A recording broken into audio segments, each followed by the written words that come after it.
Oh,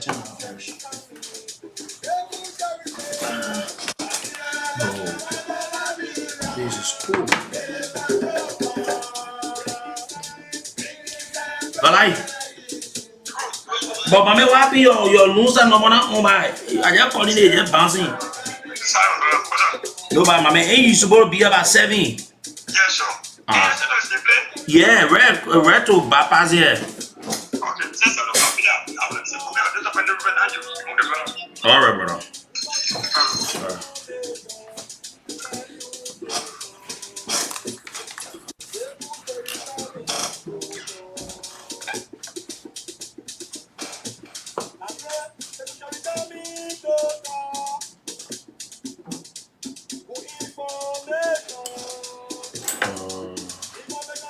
You tell it go.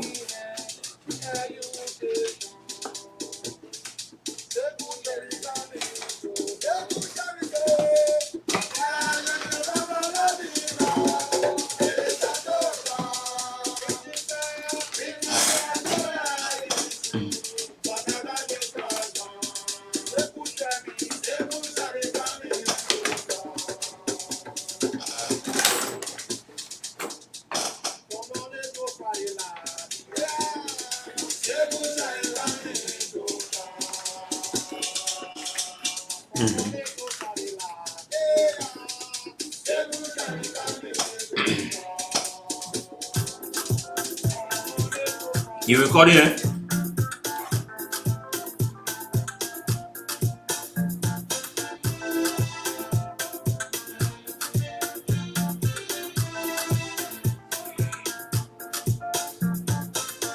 What you do will live after or either positively or negatively.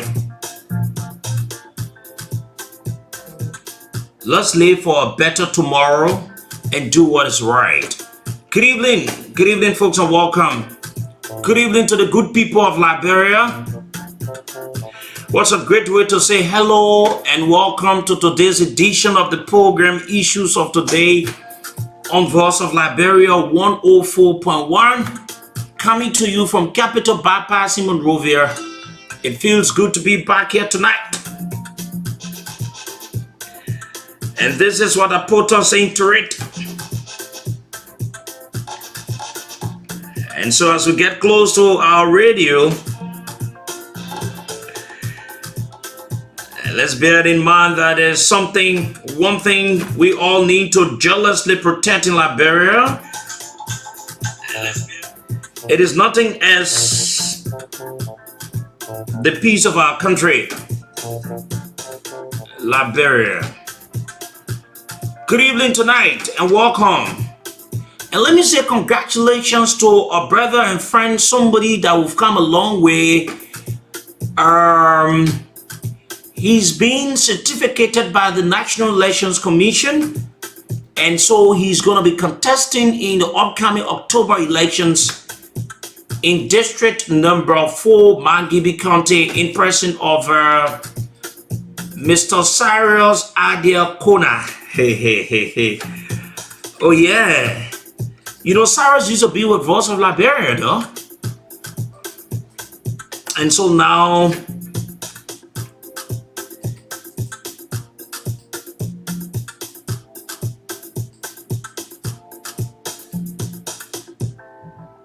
he has expressed his interest for the representative seat of District Number 4 in Mangibi County.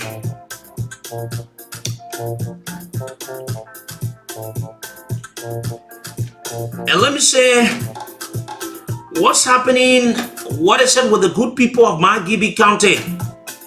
I want to say good evening to all the good people of Mangibi County, my beloved county in Liberia, the county that schooled some of us, the county that made us to be who we are today in education from our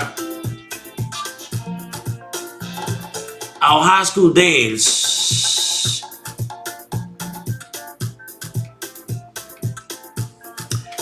Good evening, Liberia. My name is Sekou Sharif, and I'm going to be here up to 9 o'clock tonight on the show, inshallah, with the blessing of my parents. We're gonna be here up to 9 tonight. What's gonna be happening for you? Let me give you the lineup tonight. At 8 to 9 on the show, we will have two of the current victims of the bad action, the compromised assistant minister at the Ministry of Labor that has forced Liberian workers to pay redundancy money, to pay collateral whatsoever money that they, according to them, they own. So the people themselves, two of the workers will join us tonight, and you will listen to them. Like we've said, this platform is for the Liberian people, and when they are in a problem, we're going to use it free of charge so that their rights can be restored. And so at 7 to 8, we're going to have the Secretary General of COP, that's the Council of Patriots. Mind you, the Council of Patriots has expelled Henry, and some of the things they've said, they say Henry was being heard on a tape trying to collect bribe. And so, with too many other allegations, they think that Henry should not be within the Council of Patriots. So they've expelled him. Is this something weird? And so Joseph Valai, and also a staunch supporter of the Unity Party, will join us here at 7 o'clock tonight. We're going to question, does he have the legal standing to have taken such decision? Was it a unilateral decision, or it was being single-handedly done by him because they fired his political leader? These plus more will be discussed on the show tonight. But before that time, we've got some issues to let you know about housekeeping matter on the show. My name is Sekou Sharif. Yes, we're here.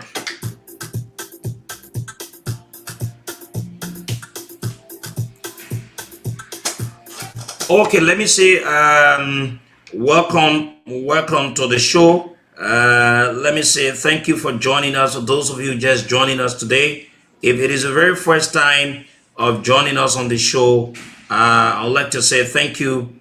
This is where we converge at about this time to talk about the issues that matter and try to enlighten the minds of Liberians as it relates to lots of issues in the country. Making it to understand about what is it we all need to do as a people. But the international correspondence segment on the show come up next. Shortly, we go to our international desk to talk to our international correspondents on the show tonight to know exactly what's making news in other parts of the world. And the Press Union of Liberia, as you may be aware, has been into this rigmarole about they just ended elections where another party feels aggrieved and think that the current leadership or the candidate that won the election, the person of Daniel Yakona, should not, because they think that the election was rigged. So they've been in court, and up to present, there's no leadership in terms of the old leadership time has expired. So on tomorrow at 10, the president of Liberia will be having a meeting to talk about membership issue concerning members of the president of Liberia. And also one of the things that they want to talk about, it has to do with the internews, contractual agreement. I'm told Internews is making some demands and some other issues, but I think the folks don't want to single-handedly take decisions, so they think that it is something fair enough to get the participation of members of the President of Liberia. So on tomorrow, there will be a very important meeting for all journalists in Liberia to go at the headquarters of the President of Liberia so as to have said discussion issues relating to the growth and development of the union as well will be discussed, and much more issues will be discussed as well. One of the major things, like I said, about Internews partnership and all of that. So that will be discussed tomorrow too as well. So we encourage you journalists to please go at the President of Liberia headquarters on tomorrow. The time is 10 a.m. You should be there. Today, right after our international correspondence, I want to take a time to talk a bit about my Gibi politics. I want to talk about my Gibi politics. There's something been ongoing in my Gibi County. It is fair enough to let the folks in my Gibi, but let me go to the international desk to talk to the international correspondents. When we come back, we will have a deep look into my Gibi politics tonight, then before we can go to 7 o'clock. Someone said the 30 million story, how is it? We have lots of things to do in Liberia. We don't want to waste our time on unnecessary things that will not help us, But we'll also talk about it a bit as well. But let's go to our international decks now to talk to our international correspondents from around the world. Tonight on the show, we're going to make our very first stop in Sierra Leone. Well, we're going to talk to John Warfield, who is a Voice of Liberia correspondent in Sierra Leone. There's this report that Sierra Leone state maintains a tier 2 status in the fight against human trafficking globally. What statistics or report has informed such decision? We go on the line to talk to John Warfield. John, good evening. Good evening. Thanks for having me. John, give us an insight into the status of human trafficking and trafficking in persons in Sierra Leone. Well, human trafficking is visible in Sierra Leone. It is happening, first of all, within Sierra Leone and also cross-border. So, we have traffickers who traffic people, who become sex slaves, people who work on farms, and people who do laborious works that are beyond what they even imagine or want to do. And many a times, these issues go unreported, these issues go unnoticed, only if you are brought to the attention of authorities, especially in recent times when they had this cross-border between Sierra Leone and Guinea, where people were trafficked from Sierra Leone to Guinea, and also people being trafficked from Guinea to Sierra Leone, or even within. So there is a very serious issue in Sierra Leone, and this has really raised the alarm. When you said Sierra Leone state maintains a tier 2 status in the fight against human trafficking, what do you mean? Well, so there are 3 stages within the fight against human trafficking. So you have tier 1, tier 2, and tier 3. So tier 1 means that the country or a country has not done anything either in terms of policies or statutes. So tier 2 means that at least some work has been done, but the threshold has not yet been met as a country. So as a country, in February, we had the very first anti-human trafficking conference. And in April, we had to pass into law the Anti-Human Trafficking and Migrant Smuggling Act. So this is the act that provides for the security as well as punishment of these traffickers and also raise awareness for especially victims and families. So we are still at tier 2 because we are yet to reach that particular premium that we should reach in terms of belonging to tier 1. John, are people not aware of the dangers of such, be it perpetrators or victims and their families? So the awareness is there, but just as we know when it comes to the issue of smuggling and other cases that have to do with theft, the more you upgrade, the smugglers and traffickers also upgrade their strategy in which they use to traffic people. So for whatever approach governments or civil society take, they change their approach. So because they change their approach, they succeed in trafficking people. So even when you raise awareness, they change their locations as well. They go to virgin areas where people have not had anything dealing with human trafficking. And most times why they succeed, it is because they work with inside traffickers. So you have traffickers coming from outside, working with insiders to give them their success story. And many a times we've had issues where even commercial sex workers have been trafficked. We've had issues where children below the age of 18 have been trafficked. Even adults have been trafficked. But I think the awareness is there, but there's still more that needs to be done. What has the government done to clamp down on the traffickers in Sierra Leone? So apart from the act that had been passed and apart from the conference, government now, according to them, is ensuring that they do constant engagement.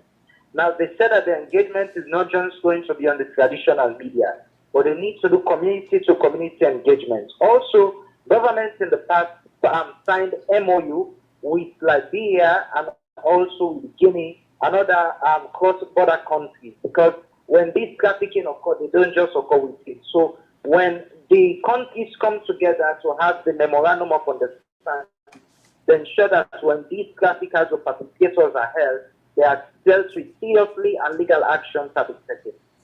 Thank you very much, John Whitfield, for joining us tonight on the show from Sierra Leone. Let me say thank you.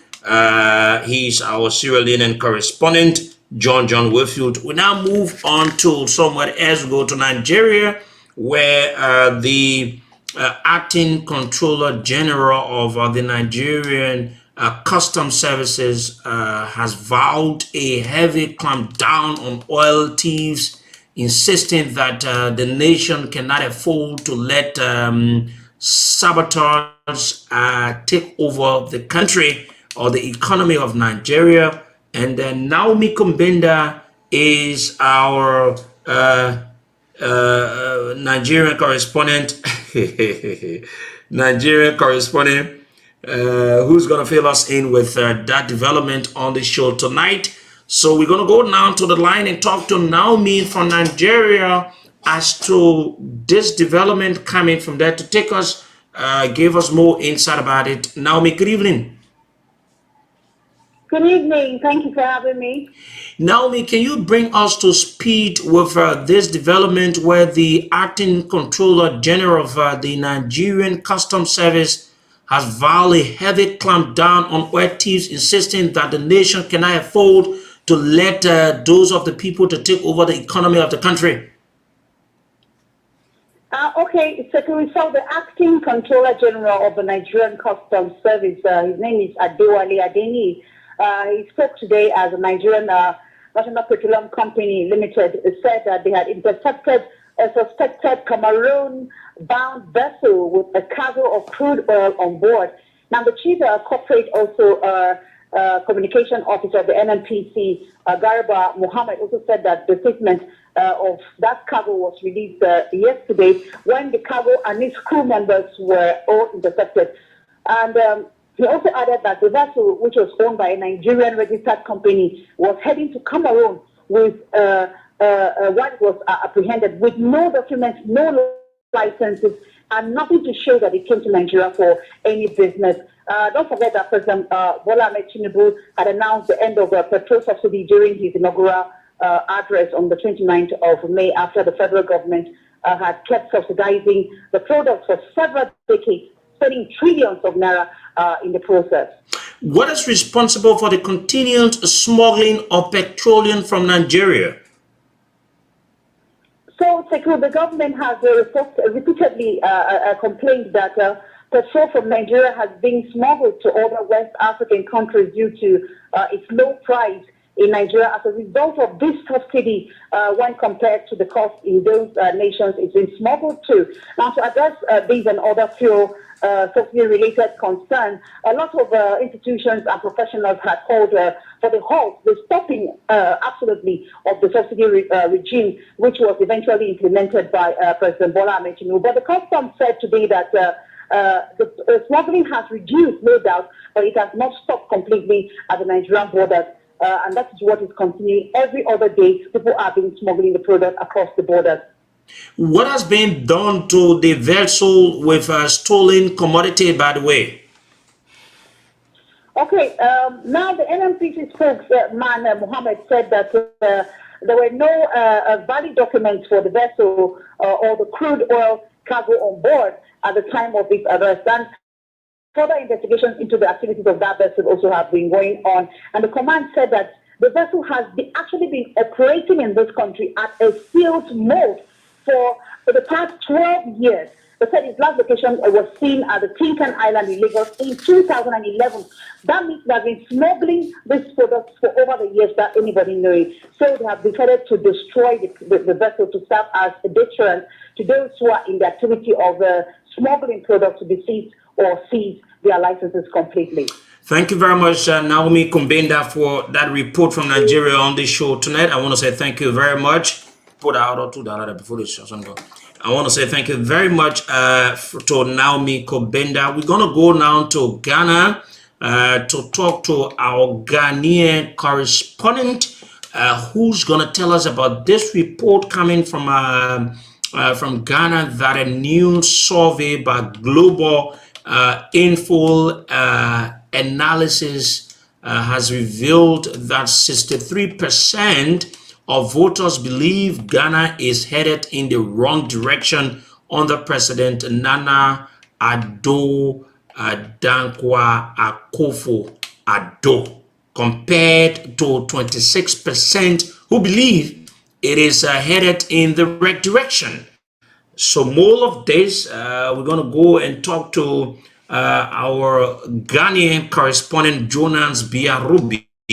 Jonas will tell us more and give us a clear picture and more insight of this issue, the survey, how did the people reach to that point, and why is it this, is it, does the research reflect on the real situation in Ghana, or it is something focusing on something other different within Ghana?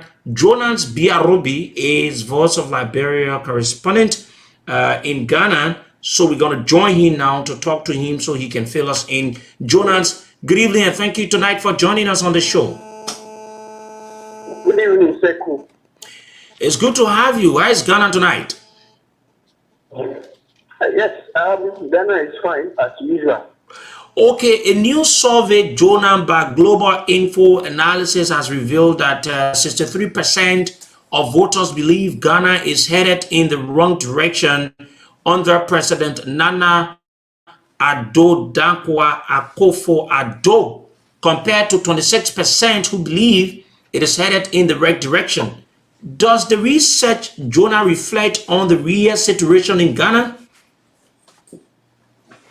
Thank you so much, Seku. I like the way you mentioned my president's name. Yes, so the issue actually cannot be disputed. Is actually what is exactly on the ground, even if not more than what has been discovered by the researchers. The fact is that as it stands now, Ghana is actually not an easy place to be, because a lot of things are not going on very well economically. And as we all know, the economy is actually dwindling or not on its feet. Everything becomes difficult to live with in the country. And so the fact that a lot of people do not have trust in the president is actually because of what they are facing, the conditions in which they are living as citizens. And that's why they are actually saying they don't have trust in him, simply because he's the one sitting on top. He's supposed to lead everybody in the country, supposed to ensure that he takes decisions that will be of benefit to the citizens, appoint the necessary people at the various offices to perform various duties. But as it stands now, it appears it's not actually working as everybody expects. And so it's a true picture that it's on the ground, because this research is from people who are just ordinary citizens, I should put it, and these are their feedback giving out as what they are facing, and then what they believe they have in the president, and how they see the president's leadership so far for over 6 years now. And so Seku is a true picture of what is happening on the ground. What can you say are responsible for the low trust in government? Yes, in the first place, me as a journalist having been monitoring events in this country, I would say, and not being biased or political, I would say it's first of all is mismanagement. Mismanagement in a sense that the government currently has lost its priorities because they spend money on things that are not necessary, things that actually don't have any value or benefit to the ordinary Kenyan that puts them in the office that they are right now. And so if you have a government that decides to spend on things that will not actually translate into benefits to you, the ordinary Ghanaian, if you have a government that spends in areas that will not transform the economy, if you have government that spends in areas that will not bring inflation down, definitely you are not going to get things right. But as we stand now, what this particular government can be best described as is, or best known for, is spending on their own people, regardless of what other citizens are facing. What they prefer is to pay their appointees huge sums of money to the detriment of the ordinary Ghanaian citizen. They prefer to spend a lot of cash in winning political power than ensuring that the country is okay for everybody to live in. And so mismanagement is the top reason why the country is currently at this stage right now. The second thing is the fact that the government is not trying to be open to the Ghanaian citizens. They do things in a way when Ghanaians discover or realize it and want to raise the concern, the government tries to cover it up. And so if you are being honest to your citizens, they actually will understand the situation and they will address it. But the government currently is not being honest to the Ghanaian people. And that's why all things are not working well in this country. Are there any indication of rebuilding public trust by the government? Yes, we are supposed to be heading that direction currently because our government has just returned from the IMF where they went and asked for support to come and revive the economy. So at this point, if you are following or monitoring events in Ghana, you should be hopeful that things will actually be changing maybe in the near future. But currently, one cannot boastfully say that there's any hope because even though the first tranche of the money we went in from the IMF has actually arrived and has hit the accounts of the country, we still are not seeing anything so far because the government is not able to put out any explanations of how they are going to spend this money that they have taken to revive the economy. And because of that, there has been one demonstration to the other in this country where pensioner bondholders who have been shortchanged with the debt exchange program when the government was seeking IMF support from the IMF, and they are still picketing individual bondholders and a whole lot. Just yesterday I was reporting that nurses in the country are leaving the country to other countries to go and work because of the condition of services.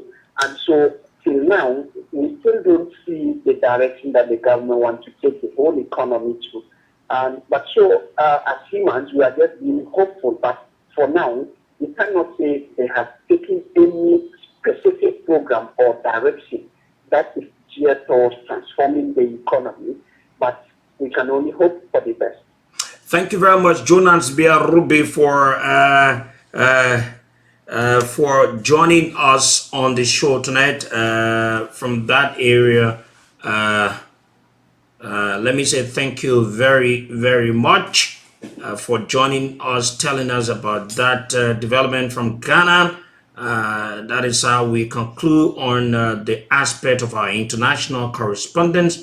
Now we're going to transition now to look at the issue that has to do with let me say this before I can go to this my Gibi, politics. Yesterday we needed to take some of our time to talk about the press conference held by Henry. And like I've said repeatedly that Henry should not be taken serious. He's not a serious young man. He's a belly-driven young man. All he does in his life is about money. He doesn't have integrity.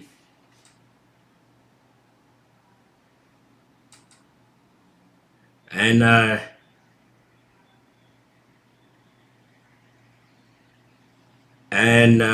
he's on record on lots of things. Yes, I will agree with some of the allegations he leveled against Joe Walker. Some of them are truth, and some of them are just far from any truth. It doesn't even sound well. One of the areas where the Costa I know will come and say someone wanted to give him 30 million, that they asked him to contest for the presidency, and he decided to say no. He now wanted 30 million, but he won't, because he won't betray Joe Boaka. So Joe Boaka should go and take the 30 million. That is just far from the truth. That is far from the truth. It is true that there must have been a discussion where maybe these guys look for someone to invest, pump some money in their elections. But it also boils down to a point to tell you that these people are not serious. Because how do you say you know the problems the people face, you want to come and solve the problems, but you want to mortgage what the people have for your personal greed? Because if, for example, they could receive 30 million, they won't use all that money on the campaign. Where the balance will go? It goes to their pockets. So in short, it says to you that the bunch of people calling themselves opposition, they are a bunch of hustlers. They're not serious people to take them anything. You say, oh, the people are serious. No. But that is how it is. But we're going to have Joseph Valai, who's from the Unity Party and who's the Secretary General of COP. We're going to have him on the show tonight. We'll hear him out. And we'll hear him out on that issue. But let me go to this.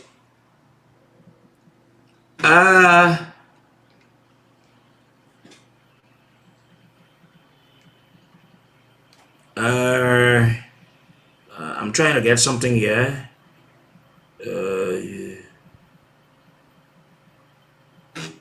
And so, okay, sorry, please. Is it? This issue about my Gibi politics, folks. Just so you know, I'm from my Gibi.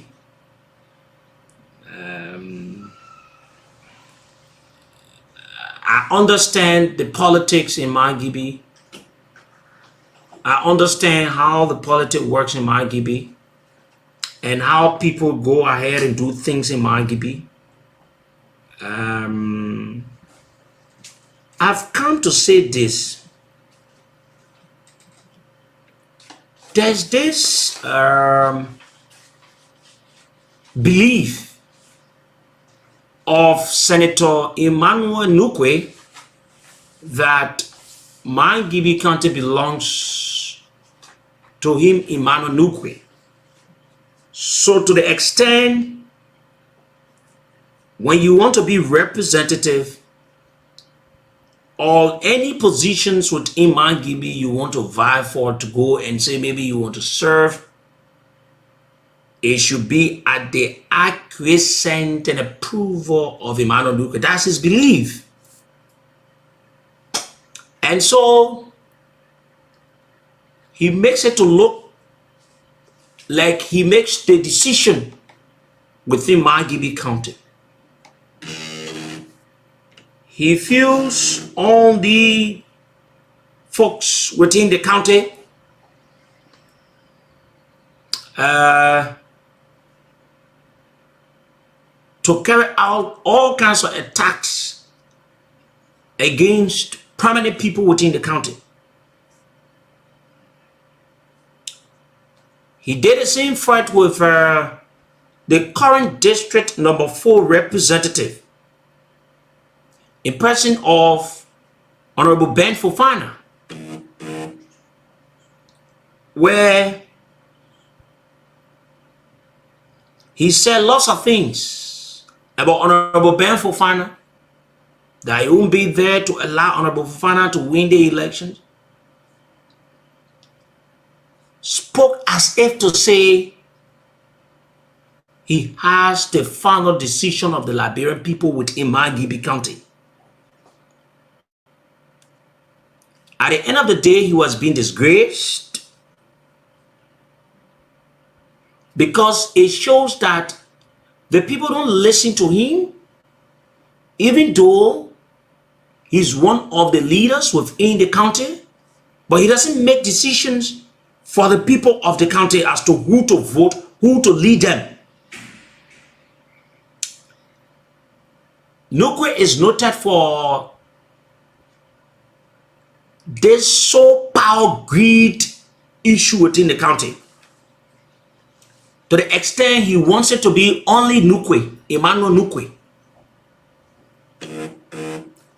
So today we're going to start this. As we move towards elections, we will need to expose this man good, so the people in Mangibi and Liberia at large will know him good. When you see and some of the problems this country is faced with today, Nukwe and some of Nukwe and his colleagues are some of the reasons why Liberia is at this point. Why is I'm saying this? When Honorable Nathaniel McGill decided, like any other person would do,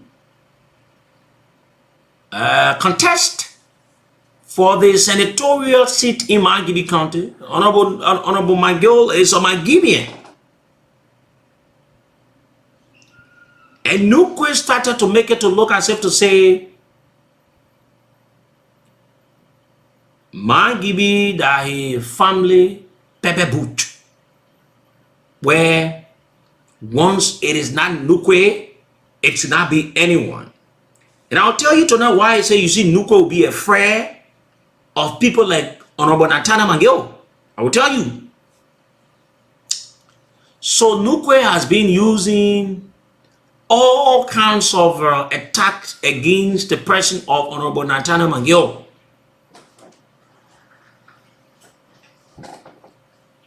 He's been physically attacking Honorable Mangio.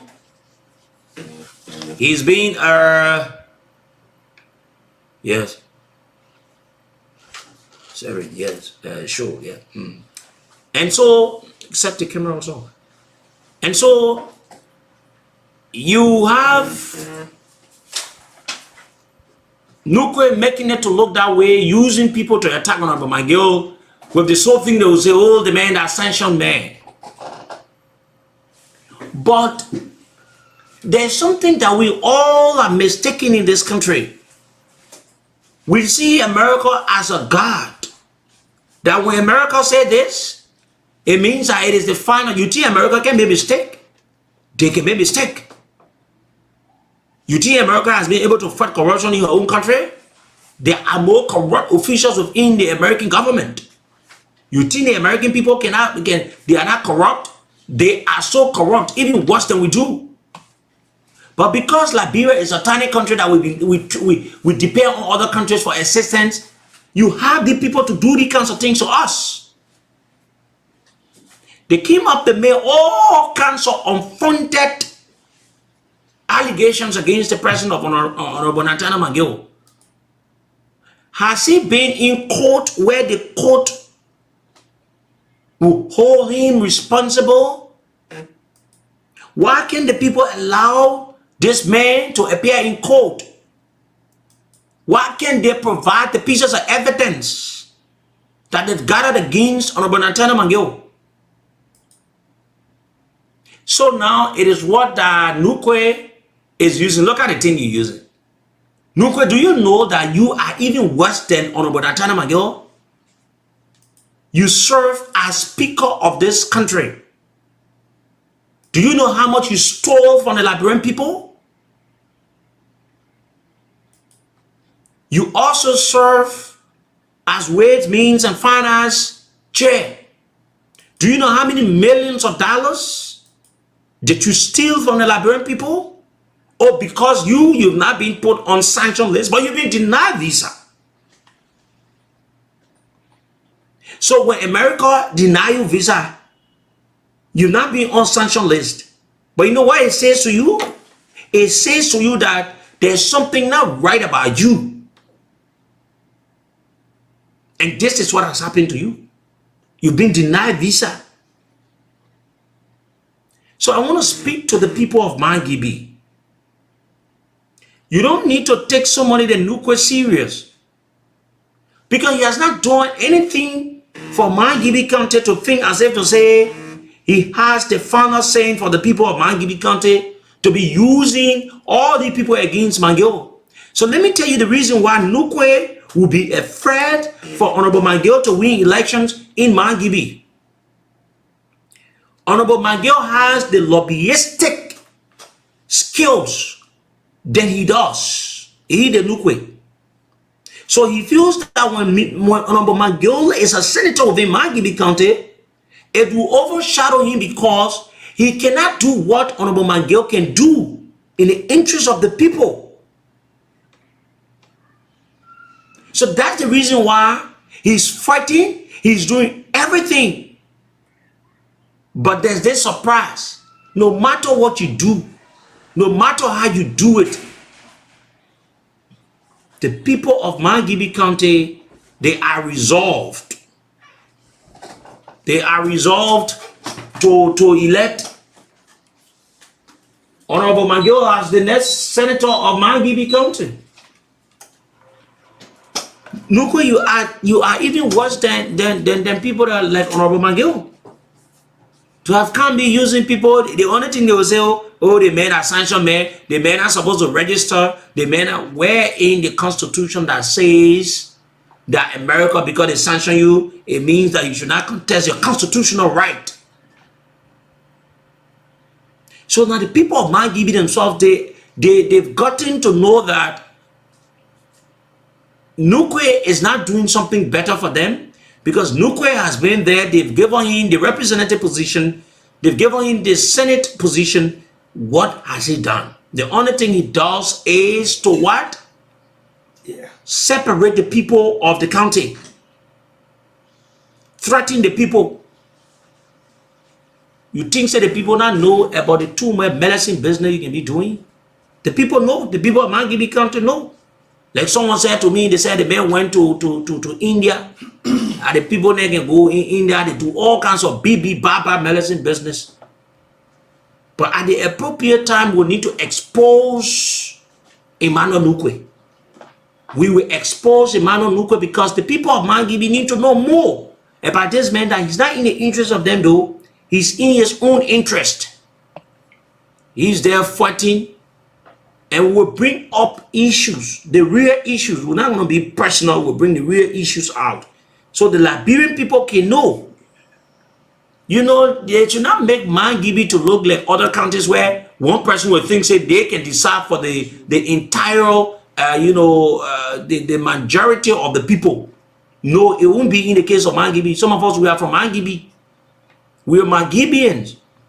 So when I say there, well educated as we are, and we've contributed immensely towards the county and do things, and we allow someone to come and think, say, they can come and bring down all kinds of things and say, oh, they will make. No.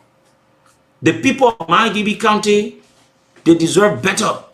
And once they decide and know that the right leadership can be provided by Honorable Nathaniel Mangill, who is Nukwe to decide and say the people should not.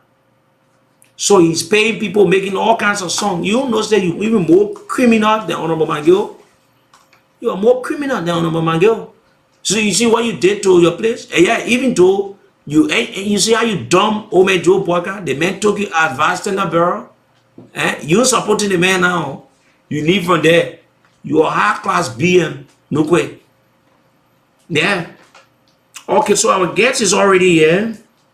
Let me just take a few calls about this, maybe one or two calls, and then we can settle in for our guests. This man has one of the biggest positions within the COP, but I don't know how this is going to work out. The man said he expelled the chairman of COP. So Joseph Valai is my guest. Let me take roughly 2 or 3 calls on this issue about Mangibi County. 0770-907-907 907 0770-907-907 0880-907-907 are the 2 numbers. Maybe I just want to take 1 or 2 calls on this issue concerning Mangibi. Hello? Hello? Yeah, good evening. Go ahead. Yeah, good evening. This is Isaac Wuzing turning the call is level 3 for the second blowing. You know, but to go in Liberia, we don't have that Bordeaux, we don't put the A4, then the day is sharing that. Oh, we lost that guy. I'm gonna take one more call. Let me take this person on the line here. Hello? Hello? Yeah, good evening. Yeah, my name is Chico Mumba calling from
sensitivities because he doesn't do well as compared to Honorable McGill. Hello? Yeah, but I was saying that America is the division of America is just Oh, my man. war.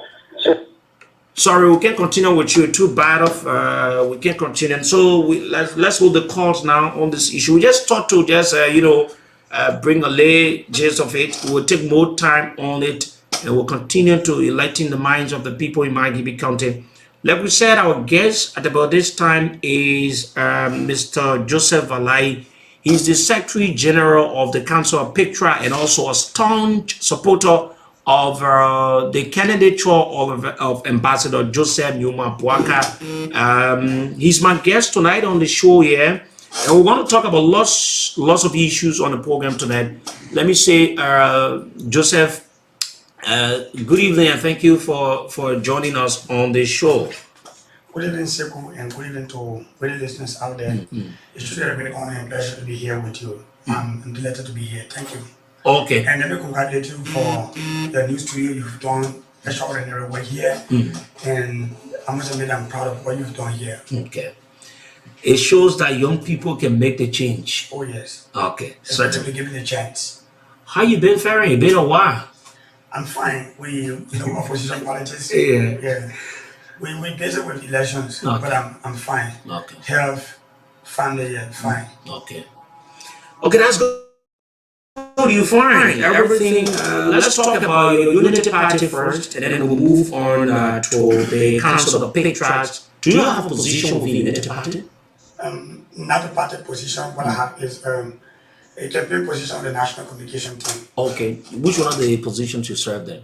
I'm on the national communication team. Oh, okay. So you people come up with strategies and all of that about But as Unity Party, you one of the staunch supporter and somebody that is very vocal within Unity Party. So UP is fine. We're going to win the election. Hey, mama, I see. So we're fine. Okay. We are going to win these elections. These elections are ours to win. Okay. The Liberian people have, witnessed governance in this rule for the last 5.5 years. And the question we take to the pool is, yesterday and today, I realized better if the answer to this question is yes, for the CDC. But between 5 years ago, Liberia was much more better economically, infrastructure and socially, and democracy was much more respected than it is now for the Unity Party. Okay. So, you politicians will come up and say these things, but I want us to have the interview, based on level of facts. When we say things, it should be, proven so that the people listening to us, like you said, within these times, it is about electionary period and people want to know exactly what we discuss and how truth it is and all of that. How is your political leader? He's fine. Okay. He's upbeat and he's very much more busy with the post-election governance agenda of the country. Okay. So what about your vast in the borough, Senator Kuhn? So everybody on the rescue team is fine. The reason why I'm asking for them individually is because I want the people themselves to hear how, the people from Unity Party, how they're doing. They're fine. Even the ordinary partisans in Unity Party are fine. You saw the videos from Nima, you saw the recordings, you saw the pictures from there. You saw him Bong, you saw him Magibi. Unity Party is fine. The Senate is fine. His running mate is fine. The party executive committee is doing pretty much okay. They strategizing, they keeping the team upbeat, and we energize. Okay. We're not perturbed by the triviality of the political season in town. We focus on elections, how do we win, and then how do we govern. Okay. How do you win and how do you govern? Now, it takes us to this point now to ask you, is there anything new Unity Party has or that is now bringing to the Liberian people that you want to share with us? Every government, and when people say something new, every leadership, even if you have a worst leader, there'll always be something new.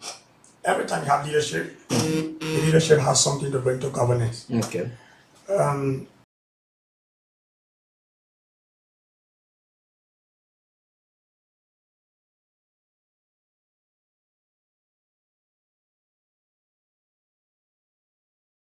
time are not the challenges of today. For example, we came from a world we were experimenting governance. Nearly 40 years of no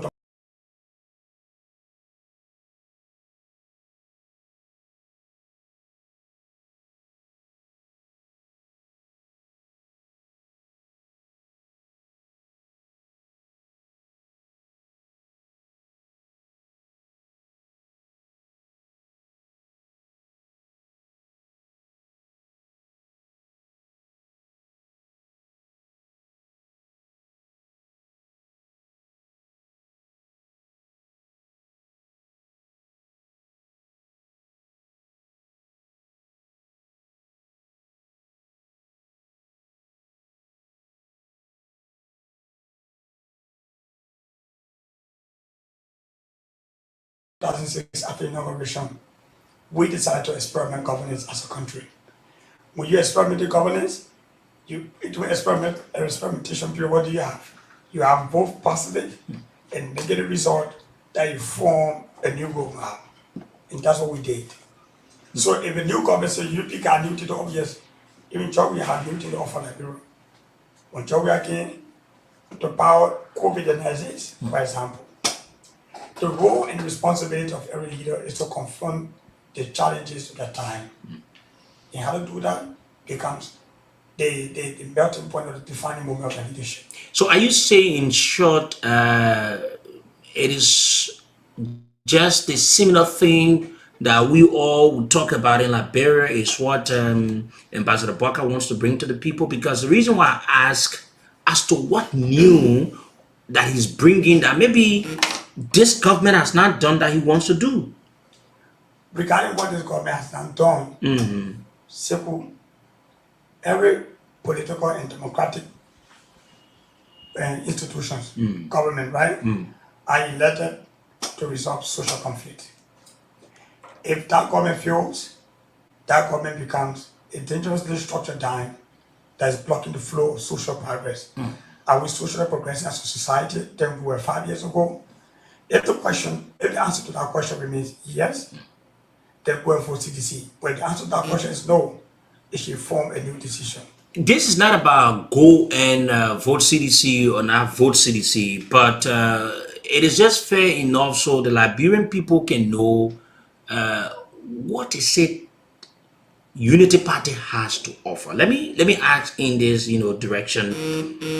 What is it Unity Party has in terms of her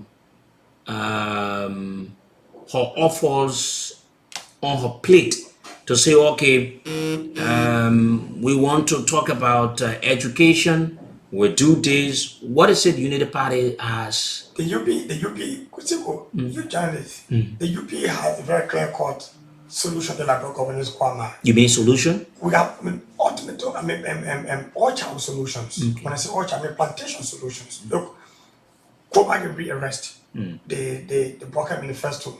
We're talking about agriculture, we're talking about tourism, we're talking about education. Our vision for Liberia is clearly spelled out. But on overall governance, we tend to reinstate credibility and integrity into leadership, confidence. The primary role of every leadership is to inspire hope. What does the child in West Point feel get up tomorrow morning? What do you say to the woman sitting down with a Saudi and receive customer today? What do you say to my grandmother in Physical Town who went to farm today in the rain and returned home with no food? Our message is about reintroducing hope in a generation of resilient people. The most resilient people I have seen on the shores of this earth is the Liberian people. And I say to you, Sekou, that we have a responsibility to inspire hope in them. Something Joseph Barker is already doing on the campaign trail. That all is not lost. There is a day for a better Liberia. And we can do that, we can deliver it together. Now, when you say this, then people want to know about, Ambassador Boaka has served in government for 42 years. No, let's correct that. Boaka has been working for 42 years. And people say this in government? No, not in government. Okay. Boaka worked for World Bank, he worked for the YMCA, etc. Okay. So people say Baka be working for no. Baka, Okay, he's been working in government for years. Baka for the 2 years of work experience. Okay. He has for the 2 years of work experience, 21 of experience in government. So, okay, he has worked for 21 years. You want to just be honest and clear to the Liberian people about his achievements he made during those years? About Baka's achievement? Some of the achievements, not all. What are some of the things he achieved? Because when you say that Ambassador Baka now is going out telling the people that, okay, all is not lost, it means that he must have done a lot of good things in the past, that he wants to do more good. What are some of the achievements can you boast of when he served 21 plus years in government? First of all, LPRC, where Joseph Baka was manager, was a private corporation. When he took over, it's now a public corporation. He reformed that. He changed it from privatizing it, from private ownership by Amos Sawyer. You know, Amos Sawyer used to be a private owner of LPRC before. From private ownership to a public corporation. We have that on record. It's a public document. It benefits Liberian people today. Even after Baka left. Go to LPMC from coming as a regional director from Lofa County, the LPMC office, all the way to Monrovia, become help LPMC for the country, establish LPMC branches throughout the country, and then up to, creating agricultural zones from carry reform to food bills across the country. These were evidently the work of a pragmatic leader. You just named two. For 21 years, 21 years, too big and far just for two achievements. And I pointed those out because those are evidently direct public consumables that will reflect leadership. A lot of times people... Do you think it's enough for the number of years, just the two you just named?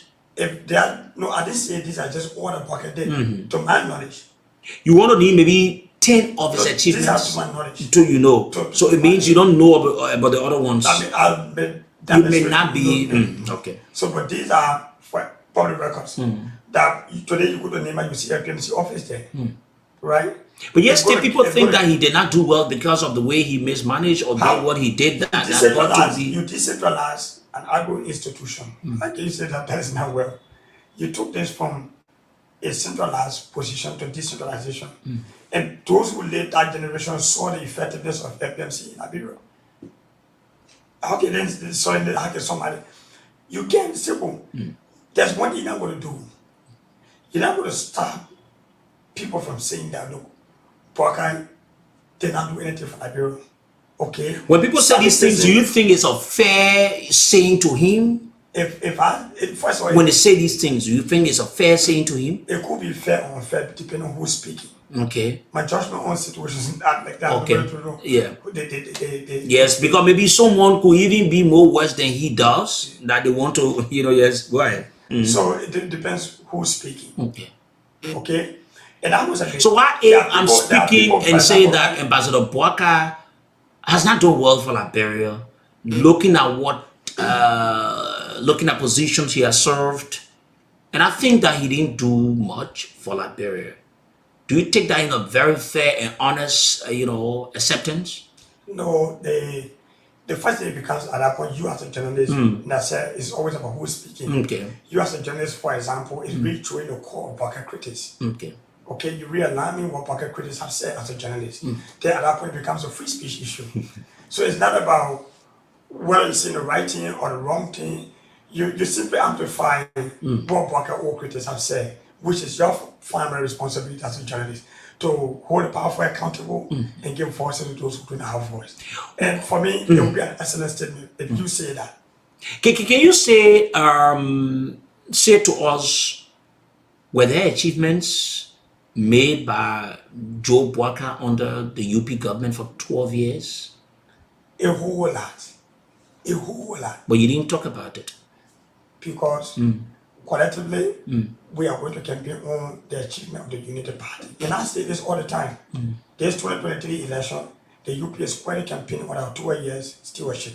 We're counting for our stewardship. So what is it can you point to? And this is it, right? This is it.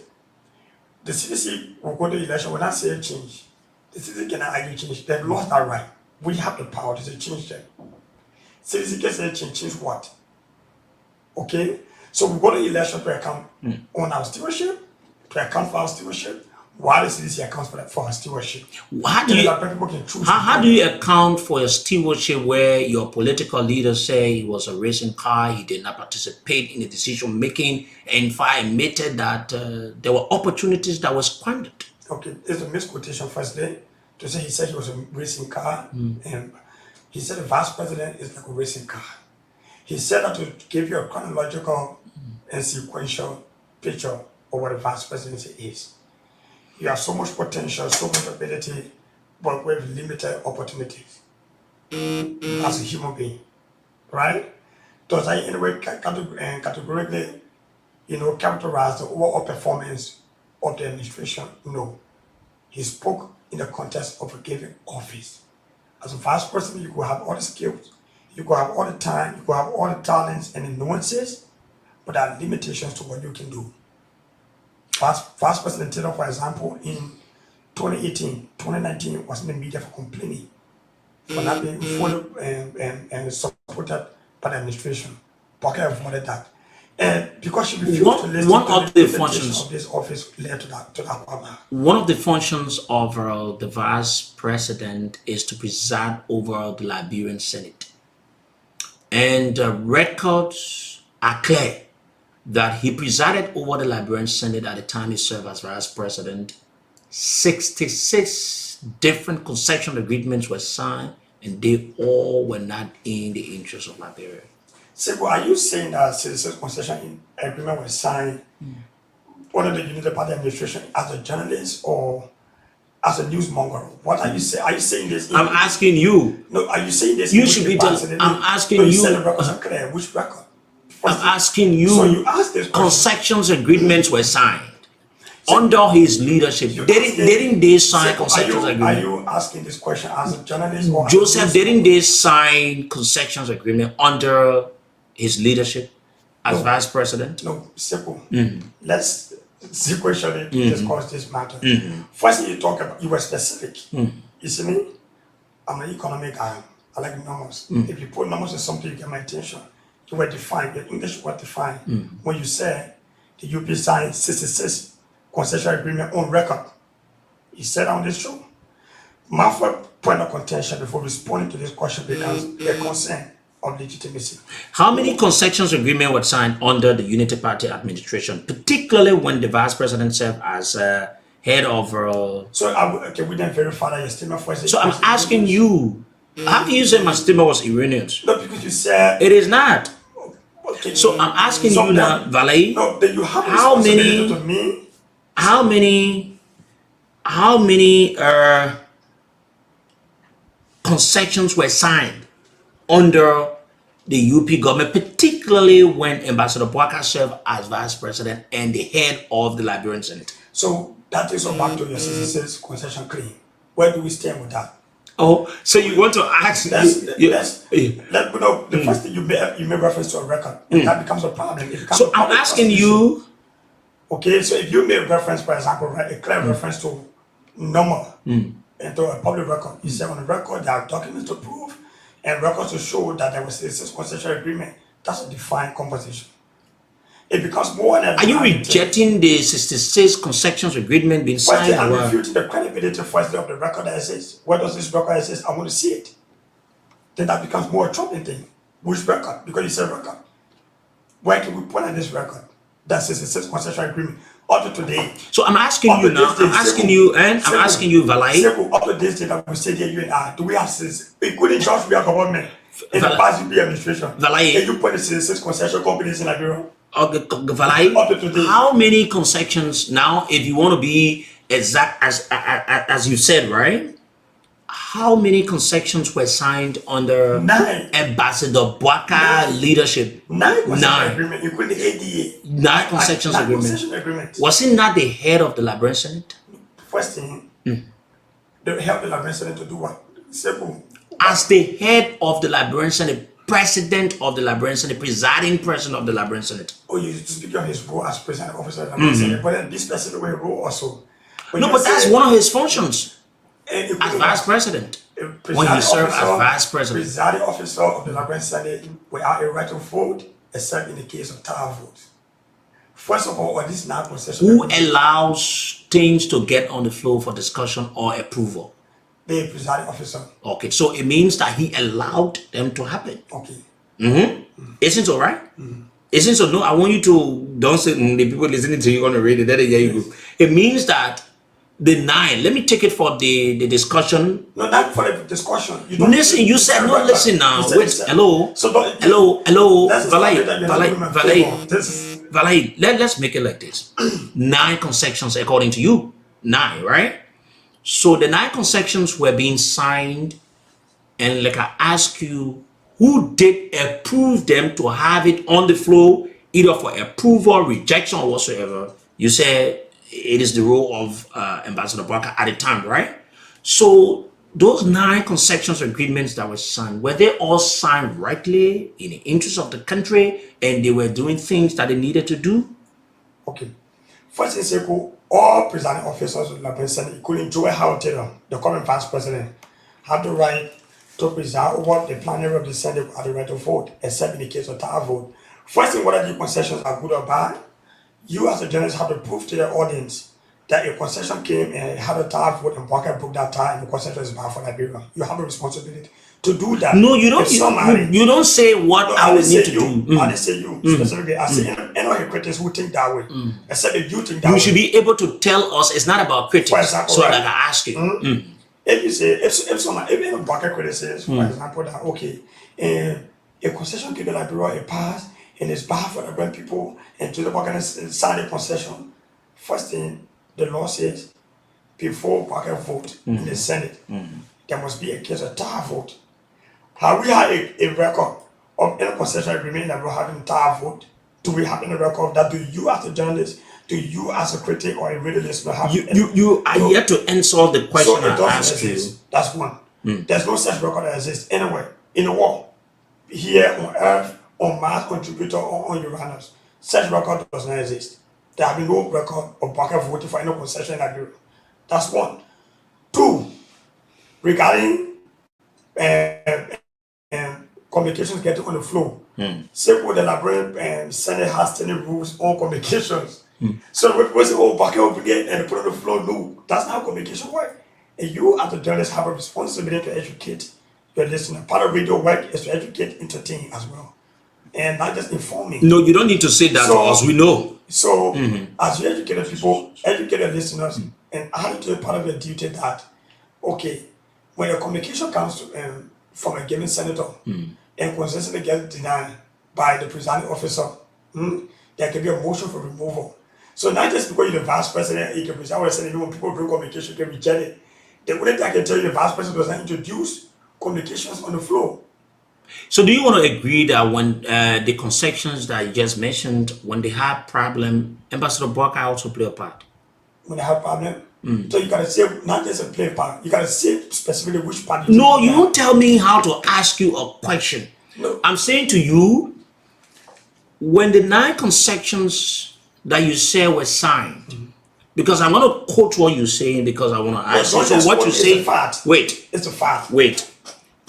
When they had problems, were they problems free or they were all signed regularly and they did the intended, agreement in which they were signed for? And that becomes a professional crisis more. Here's why. I have no background in concession review. Concession is that's what we have the Bureau of Concession. They take the needed professionals who are background in concession studies. The trouble with Liberia is that anybody just comment on anything with no skill, no capacity, no experience, no knowledge. They just pick the issue because they think it's a free press issue. If somebody says, for example, this concession does not meet, as you and people would normally say, it does not meet international standard. First they say, well, what is international standard in concession? You can say that because if you say this concession does not meet international standard, you have an honor to tell the young people what is international standard in concession agreement, for example. So if people say all the agreement Barker and signed and not even all right, so what's the problem? Okay. Concession first they have all concessions. They have review period. they have a supervision period. They also have clauses that exist that calls for termination. You aware of that, right? So, Baka yesterday quoted the CDC is in power. If they say, let's even agree for the sake of the argument, quote unquote, that some magical, elusive, and diabolical citizen's concession exists in Liberia. Simple. Just go back and review or revoke the terms of the agreement. Review it. Legally, it's all right to do so. If we come to power, for example, and we think that the real government have or have concession agreement with a company, and those companies do not meet international standard, as quote unquote, our critics will say, right? What will we do? It will keep the agreement because we'll be alarming and shouting all over the place. No, we'll revoke it. Now let me go to this. This is a report, and I'm gonna read it to you. A portion of it. It says this was being published October 7, 2016. It says, let me go way down. It says in partnership with the Concessions Working Group in Monrovia and with funding from Humanity United. Aid Data has developed a first of its kind data of all known natural resources concessions granted to investors in Liberia from 2004 to 2015.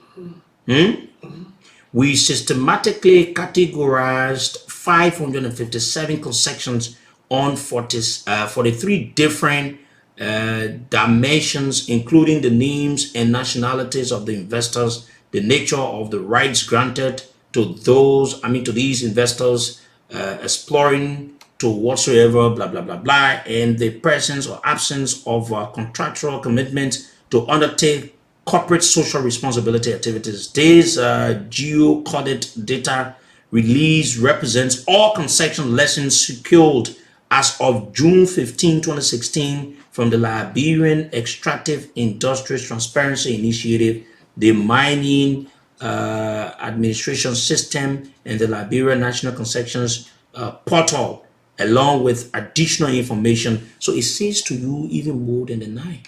They say 43.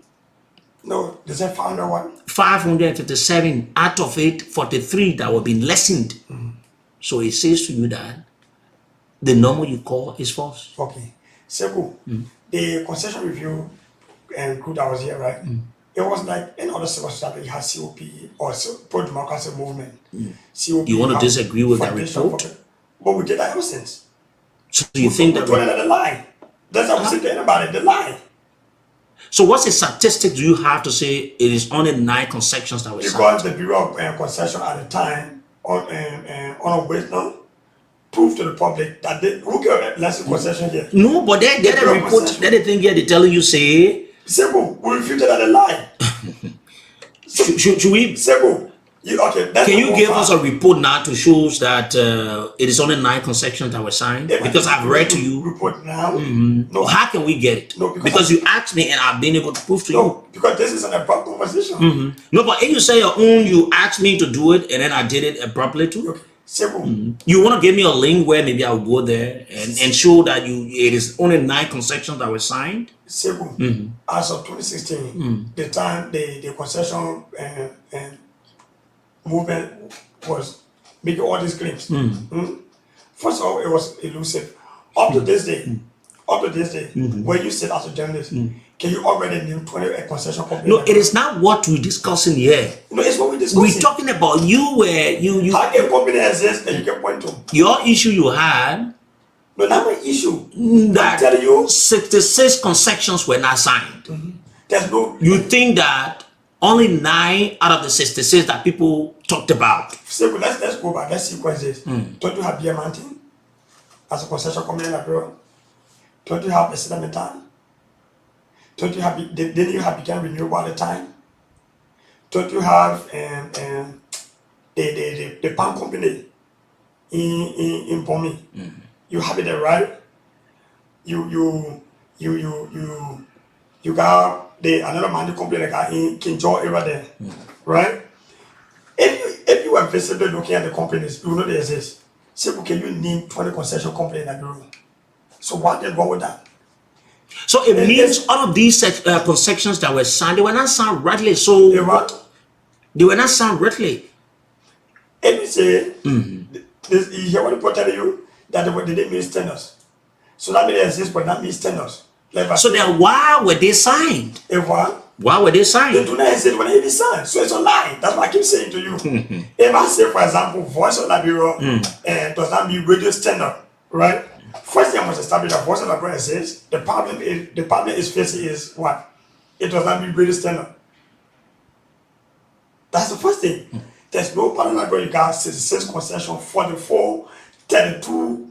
It's malicious. How do you think Liberians will take this thing where your political leader himself admitted that they squandered opportunities of the Liberian people? I agree with that. We squandered a lot of opportunities as a country. So he should be blamed or not? The society should be blamed. No. Were they the ones that did that? Listen, first, let's talk about the opportunities. Let's see what it is. So, in post-war time, there were too many opportunities that we did utilize. This is true. As a society, we did. We came from war, we had, for example, right, the DDR process. Before even anyone was elected, the DDR process, we didn't utilize as a country. And the quality of Liberian society, a lot of people don't even see themselves responsible for those kind of things. Can you say that the exporters in Liberia are fully reintegrated or rehabilitated in the Liberian society today? Can you say that? So why you want me to statement, a political statement? It's a sense of duty, it's a patriotic statement. Too many opportunities were offered in the Liberian society that we didn't utilize. The DDR program had foreign investment foreign funds into it, right? To disarm, I think it was about disarmament, reintegration, remobilization, something like that, right? Can you say that the exporters in Liberia are fully rehabilitated? So who should be responsible in such direction? Who should be responsible? From as far back as the DDR period to... By that time, Ambassador Barker was the vice president. So the DDR period before... What I mean, after the war, 2006, 2007, when they took over, so meaning all these things that were taking place, they were the leaders. Of course, yes. Simple. So I'm asking you now, who should be responsible? Simple. The society. Simple. Listen to How me. can the society be blamed when the leaders that are supposed to provide the environment, they did not do it? Simple. This is half the sentiment. And let me explain to you why it is so. A former combatant who sells, for example, a DDR ID card for $20 to another person in a VOL going to skill school. Can you believe this about behavior? Maybe the environment were not created. To do what? The environment were not created. To do they what? needed things that needed to be done. Everybody who saw people in our program here, that school fees were paid, were fair. Isn't that true? We're compensated on a money basis. You have bought that for temporary $100. What's the reason of people electing leaders? What is the reason for doing what? Electing leaders. Was the leader want the one and No, I'm asking you, what is the resolve reason? social conflict. So why is it Ambassador Boaka Could not do what? serving as one of the heads of this country? Could not do what? Telling people are going to DDR camps. You said to us the reason of electing leader is to resolve. So what exactly you expect? I give an instance in the case of an escaped ex-combatant. What did you expect Joseph Boaka to do? Tell the people in the street and carry them to disarmament camps? I give you an example. Simple. I always say this to people, when you want to become sentimental, right? You yet to answer the question. I ask you, what did you expect Boaka to do? Tell the people? Oh, is that the answer to the That's question? the answer. Simple. If somebody gave you an opportunity to go to school and get paid, everybody who got it are using the ex-combatant, scenario because it's the most confronted scenario crisis running in the society. We deal with disadvantaged youth and vulnerable population, right? A chance that ex-combatants could have used to reintegrate themselves into society, get the needed skills to become better, productive, and law-abiding citizens, raising good families. People abuse that. But I can say it was an opportunity, for example, that we should handle. People made that political. They say, what do you want to do about that? Simple. Somebody gave you lifelong changing opportunity. So another person decided that I will not take advantage of this. I will sell this for $100. Some people sold a DDR card in the country for less than $10. Some for just passing of time. You the journalist and say, what if our president did about that? Now you're the president, now the defense minister, now the SSR program, the vice president of the country, what do you do about that? Simple. You consider a fair question. So you answer a question where you say a leader, people elect people to solve or what. Then I asked you, but yesterday you can. Let's move on to how did Ambassador Barker reach the conclusion to select Senator Kuhn as his running mate? From his judgment, he ran a good judgment. I think it's the best judgment he made. The constitution of the Unity Party gives Joseph Barker the sole prerogative to select his running mate. He made that decision. I respect that, and I think it's the best judgment the best decision he ever made since I started knowing him. So what about the decision in 2017? It was a good one, but this one is the best one. Okay. Let me see. Let's move on now to the COP. What do you know how the COP establishment come about? The COP is the branch of what we call the Opposition Working Group in 2019. So when we are called making the power, and then there was this mass public outcry about a lot of things in society, from missing money issue, the continual protest, and all that. So political party leaders had just come from election. They were somehow suffering what we call post-election fatigue, exhausted from campaign and all that. So group of young people in the opposition, group of citizens in the opposition, decided to come together to form the Opposition Working Group, and then the Opposition Working Group decided to stage a national action under the banner Council of Patriots. So that's how the COP came about. Okay, now you're serving as the Secretary General of COP, is this so? Yes, I'm the Secretary General. Okay. Your chairman came up on yesterday. He made, barrage of allegations against Ambassador Barker, that he made a promise to give Olugisi Mountain for $30 million, and lots more other issues, that he betrayed his Charles, and in fact he's now well, he's sick, he should go back to the United States for all of that. What do you make of it, first of all? I don't like to comment on the merit of Costa's statement for several reasons. First, I think it's a free speech issue. Trying to take away that from Costa will be an act of censorship, which I don't think anybody should try to do. The second thing is that some of the allegations made by Costa, in my opinion, do not pass common sense tests. And I don't like to comment on something that does not pass a common sense test. For example, he's your chairman. If you say, I told you it's a free speech issue, right? My chairman said, what you have to say. And you want to say yours. Yours, right? So it becomes more a free speech issue. So if you say, for example, somebody will claim against somebody will give the mountain, people can people will give the mountain. The legislature does that. But the president has an influence to have it done. No, because I didn't think that the president told him he will influence, he will give it to them. Yeah, so in the kinds of discussions you have it. So these are just simple, for me, in my opinion, right? Because a press conference does not pass common sense test. Wow. With the kinds of big allegations? It does not pass common sense test to me, in my human judgment. It is true that Ambassador Barker went to Ghana. What did he go for? Barker went to Ghana to make good friends. Good friends? Good friends. Who were the good friends? He went to meet African elders and respectable statesmen in Ghana. He came back. What about his health condition? He's healthy. But they said he's now well, and he was taken to the US. Okay, simple. The unwell Barker was in Nima. The unwell Barker will be in Kemo. He will go to Bombay to campaign, he'll be in Bapolo, he'll be waiting for his on our road. So if he helped or not, the public will see him, they will judge that. I told you I don't comment on anything that was not past common sense test. I believe that the press conference today was a consummation of a glorified nonsense, and it was not past common sense test. So now it shows that the COP has or two sides of what's going on. I saw on social media and I read your press release.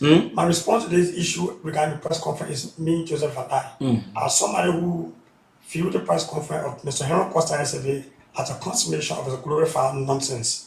Were you consulted as to whether the press conference will come up and some of the things, or it was approved by COP? If what? The press conference yesterday, was it approved by COP? The Costa press conference. It wasn't a COP press conference. So he's a member of the COP. No, he spoke it as well. Okay, so he's not part, or it was not a COP issue, but then why you decided to expel him from COP? No, the press statement did not say anything that he was expelled from COP because of the press conference. And what? Let's establish that. Is that because he's being heard on tape? No. What was the reason? 2 months ago, Mr. Costa has been on an investigation for the solicitation of bribe and ethical misconduct. The Agreement Ethical Committee have been investigating that, and it has been established that Mr. Costa has been soliciting bribe from who? From key government officials, including the Minister of Finance, we are government. The COP believes that the solicitation of bribe at any level violates the core value of our movement, and so Costa can no longer be our member. Please to talk about being a chairman. This thing you're saying, it is sounding somehow, you say you people were investigating? Of course, yes. Okay, so what did you hear in the recording? What are some of the things you heard? Not the recording. It was a claim made against him By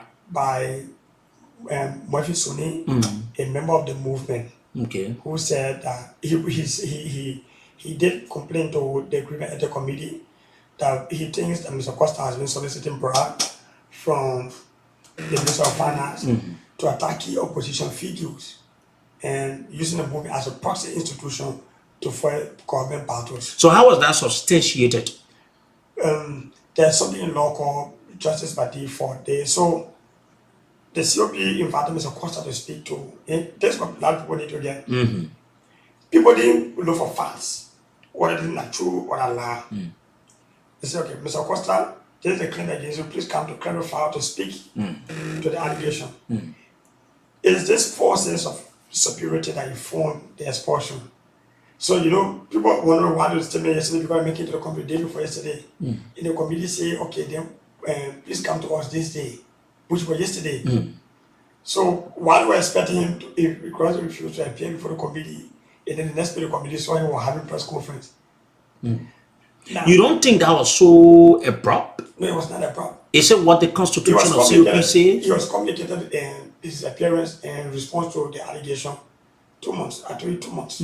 Even while he was away, he came back there for the first time. You remember when he came in, they said he went to the court. He went, but he refused to appear before the committee. So you get an institution, you feel superior to the institution, then we take action. You think by expelling him was the right decision? Was it backed by what the COP Constitution says? They didn't expel him for refusing to appear. They expelled because of the merit of the claim made against him. But it was not proven though. No, if you don't appear before any judicial committee or quasi-judicial committee, what does it show? Justice by default.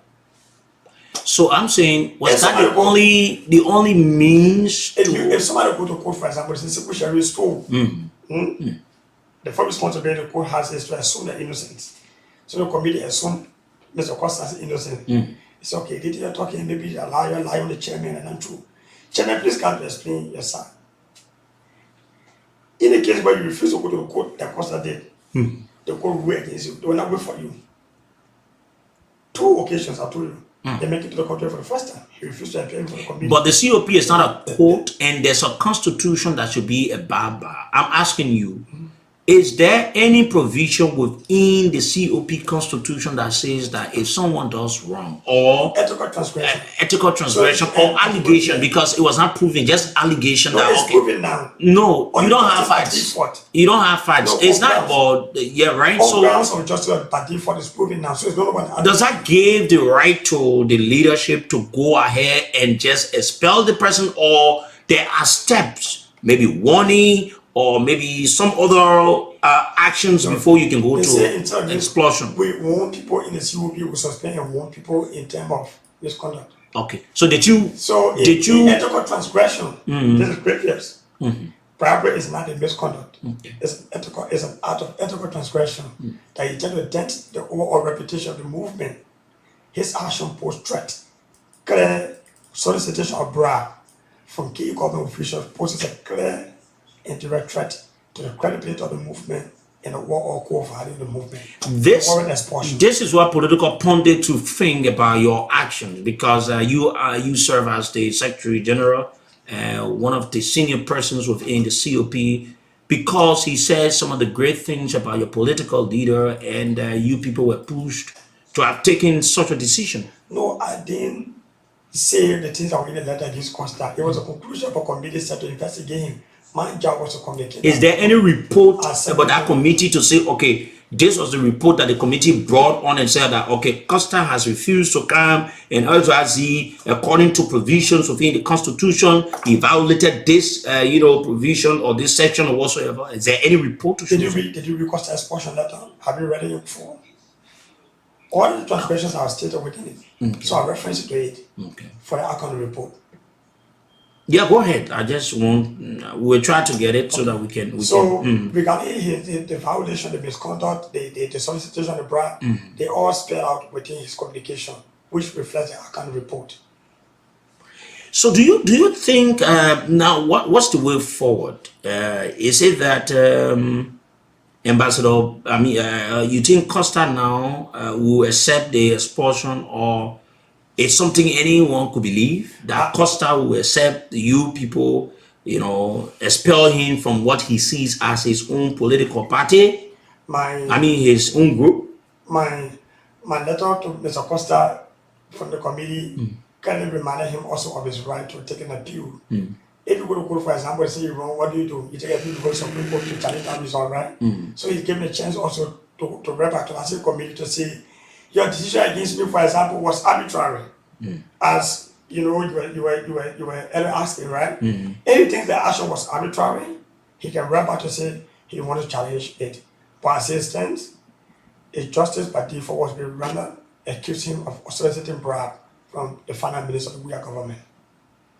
Okay, we have the Secretary General of the Council of Picture, and also a staunch supporter of Unity Party. Joseph Valley is my guest on the show. 15 minutes now to 8 o'clock. We go to the lines and listen to you, Liberians. You've got some other questions. Call us on 0770 907 907 0770 907 907 0880 907 907 0880 907 907. Or for those of you out of Liberia, you want to form part, call us on the WhatsApp line on +231 770 942048. +231 770 942048 is that. Let me take this Mr. Musa Kone from Lacra. I don't know, he wants to participate on the show. Let me take Musa, good evening. You live on the radio, you want to participate? Okay, sorry, let me take you, just be on the line. Let me take this call. I will talk to you off air. Hello. Yeah, hello, Sebu. Go ahead, let's hear you. And compliment to your studio guest. This is song will I get to allow the people different from looking at Sebu.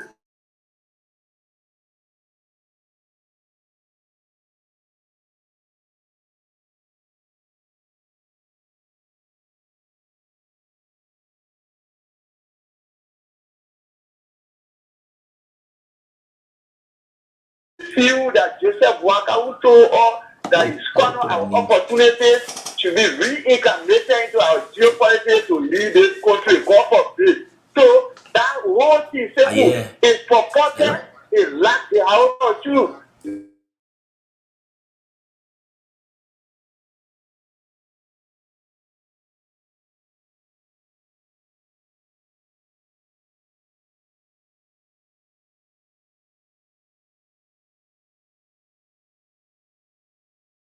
When you are on local plan, I will bring medical reports that I can job work around here medical. So would that give me credence to them? Thank you very much. Let me take another person. Joseph Valai is listening. Hello. Good evening. Hi, Yeah, good evening. Let's hear you. yeah, thank you. My name is Sam. And I'm from this far. Yes, Sam, go ahead. Yeah. I listen to the studio guest trying to those records, those databases are already been there for the number of concessions that was done over the years. That even the density of on Aristotle and Metato, that the state concession agreement was signed. You know, on the No, but we proved it wrong already. We proved it wrong. We gave you yeah, when you information. find students that saying that non-concession was signed, just it means few companies living in Golden Ghana, Latvia, living in the same Gabi. These are all concessions. Sharon, SM Mobile, all the companies are saying that at the time. So why you come out saying that only non-concessions were signed? So if you don't get information, you shouldn't try to, to mislead the people. Thank you so much. We'll take another person here. Hello. Yeah, good evening. Yeah, good evening. You need to move from the monitor, please, because we have. Segu, how you doing? Go ahead. Let's hear you. Yeah, you know, again, sounds so lovable. When I hear some of your party meeting for the CDC coming on the studio and making all kinds of statements. You know, Costa get Now, not CDC mayor. Now, you didn't take part in mayor. No, I'm talking about you. You the physician. You Segu Sheriff. I'm not talking about Wari. I'm talking about you the Segu Sheriff. Go ahead, sir. You the physician because you gave room mostly to physician to speak. Speak to the issue. I beg you, please. Speak to the issue. So you is the number one physician. That you are relating to. Okay. Yeah, you know, you always take side. You always take side with your friends for CDC for your camp. Anybody else to say anything. But I can tell you, Costa can go up and jump down. The next person is going to be Joe Walker. So thank you very much. Thank you very much. I do appreciate it. Let me take another person. This is what we do on the show. You can disagree to agree. Hello? Yeah, hello? Yeah, go ahead. Yeah, my name is Usman. I'm speaking from Single Street. Okay.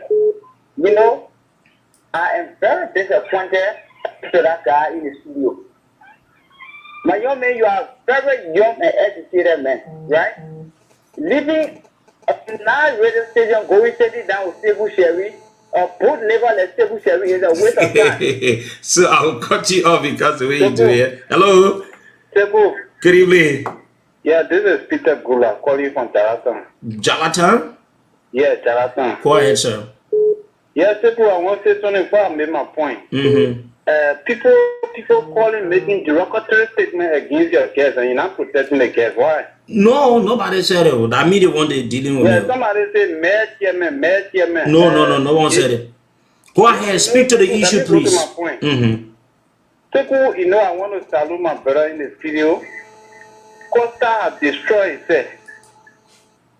I was a strong supporter of Costa, but as of yesterday, I withdraw my support for the poor political decision that Costa made. Costa is I don't know. Costa, you got a long way to go, you young person. When somebody not made you a running mate, told me a life forward, I'm disappointed in Costa. Thank you, Brother Doris. Thank you. Let me take this person here. Hello. Hello. Yes, go ahead. Yeah, that is Milton Kedel. Calling from New Matari. Yeah, let's hear you. All right, Seku. They get in your studio there. He is saying the right thing. Costa is itself from the movement, COP. It's different from what we said yesterday. All what Costa said, it was not even connected to broadcast. He said people gave me money, but he refused, so that you were to be a running mate to broadcast. You know what I'm saying? So Costa did not even, yesterday, Costa did not even call anybody name. So we yet to listen to Costa about the person name. Is that about broadcast? Broadcast gave me money. He said somebody or people gave me money. I refused it. They wanted for me to go again. Running mate to broadcast. That's why he said. So the man that is saying that he is saying the right thing, and that is responsible for CLP. Okay. Is that a political party? Thank you. Thank you very much, sir. Thank you. Let me take this person here. Good evening. Yeah. Good evening. Good evening. My name is Daniel. I'm trying to be attacked. Yeah, Daniel, go ahead. Thank you very much. Let me appreciate your guest. You know, it takes a man to go to Sekou Sheriff station to be successful. You know, if you listen to all of the callers, they have said it all. Joseph Nima Boga is the best president of this country. You know, Boga have said, for me, I can always tell people, I want Boga, my son, to set that example, that integrity example, to find a man in this country who will come from a government sector and say the truth.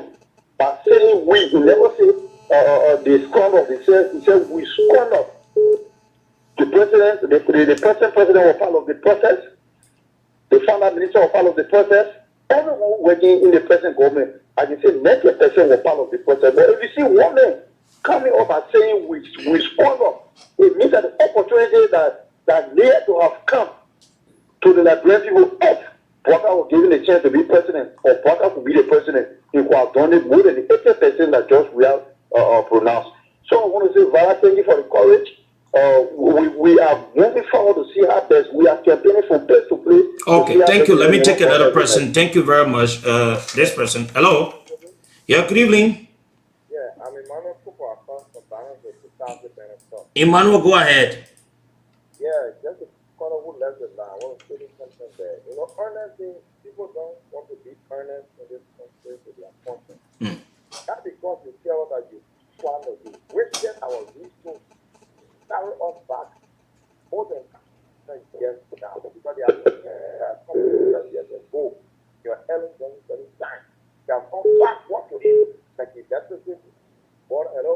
Yeah, go ahead. You're live. Yeah, electricity, water, education, we lost all the opportunity. And you told us as an elderly businessman that you wanted the money.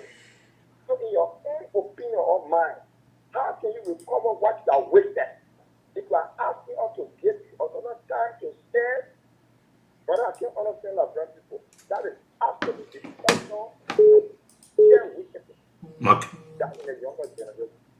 Thank you. Thank you. Let me take the last person. This person is the last caller. We have our next batch of guests. Hello.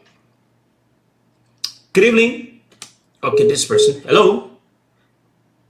The calls are too many, and then you hold it on the line. Let me leave the calls business. Let me go to Joseph Valley.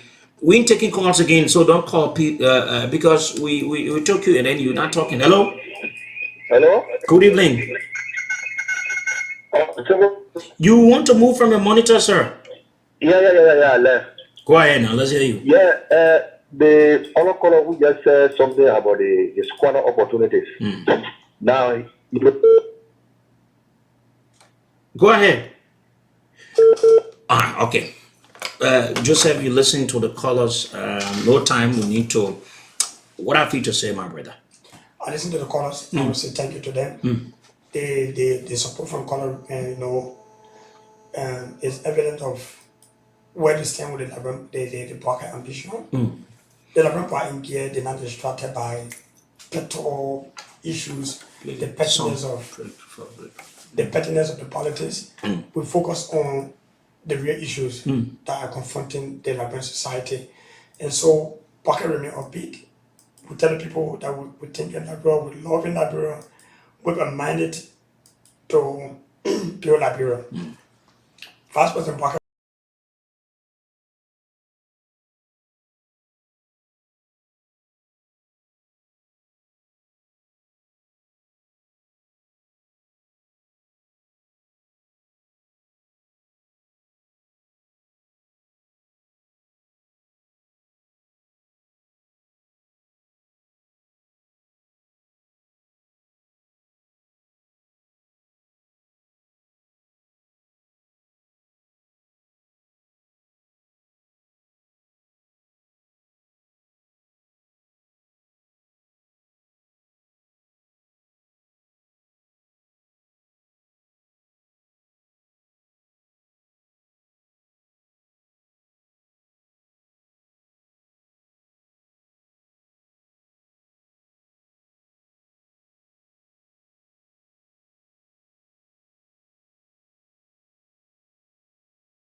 the vice chair when I signed it.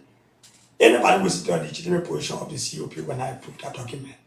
Costa is a regime attack dog. This is another battle opening, and we're going to see you people having, lots of issues. Maybe you could even go to court. Go to court over what? Over this decision. To do what? To expel Costa? Costa will have to challenge the expulsion. Because let me tell you something simple. I am never afraid to go to court. You think what you did was right? I wouldn't complicate the decision of a committee. It's time to investigate Mr. Costa. They say they got to bribe. It's who have been paying him. There are not things in the report that we just choose to keep it away from the public, but some of them are very damaging. Okay, Joseph. And Costa last ticket to Liberia was bought by a guy from the renewable energy. His ticket to come to Liberia. I challenge you to say, how do you know? Is there any record to show? Because I know when you buy a ticket, they do. It is the person that is traveling name on the ticket. Let me tell you the interesting thing. Let me tell you the interesting thing.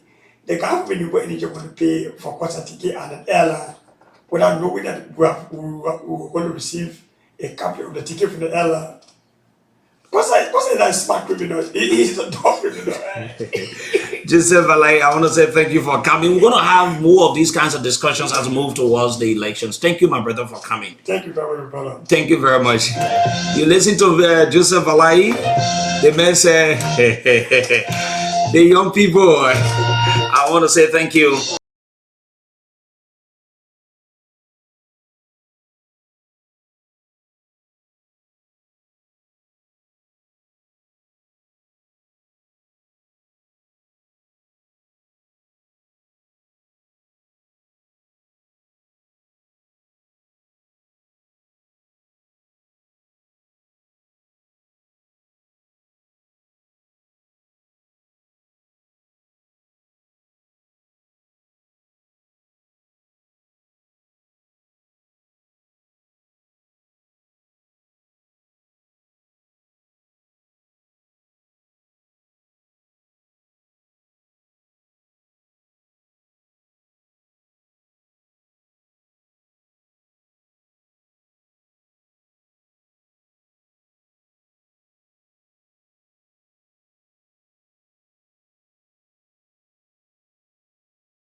servant's pay has been seized by Minister Ruth Bayoga on grounds that she wants them to sign a document that will indict themselves to pay money, that she has turned the Ministry of Labor to a courthouse now to force people to pay.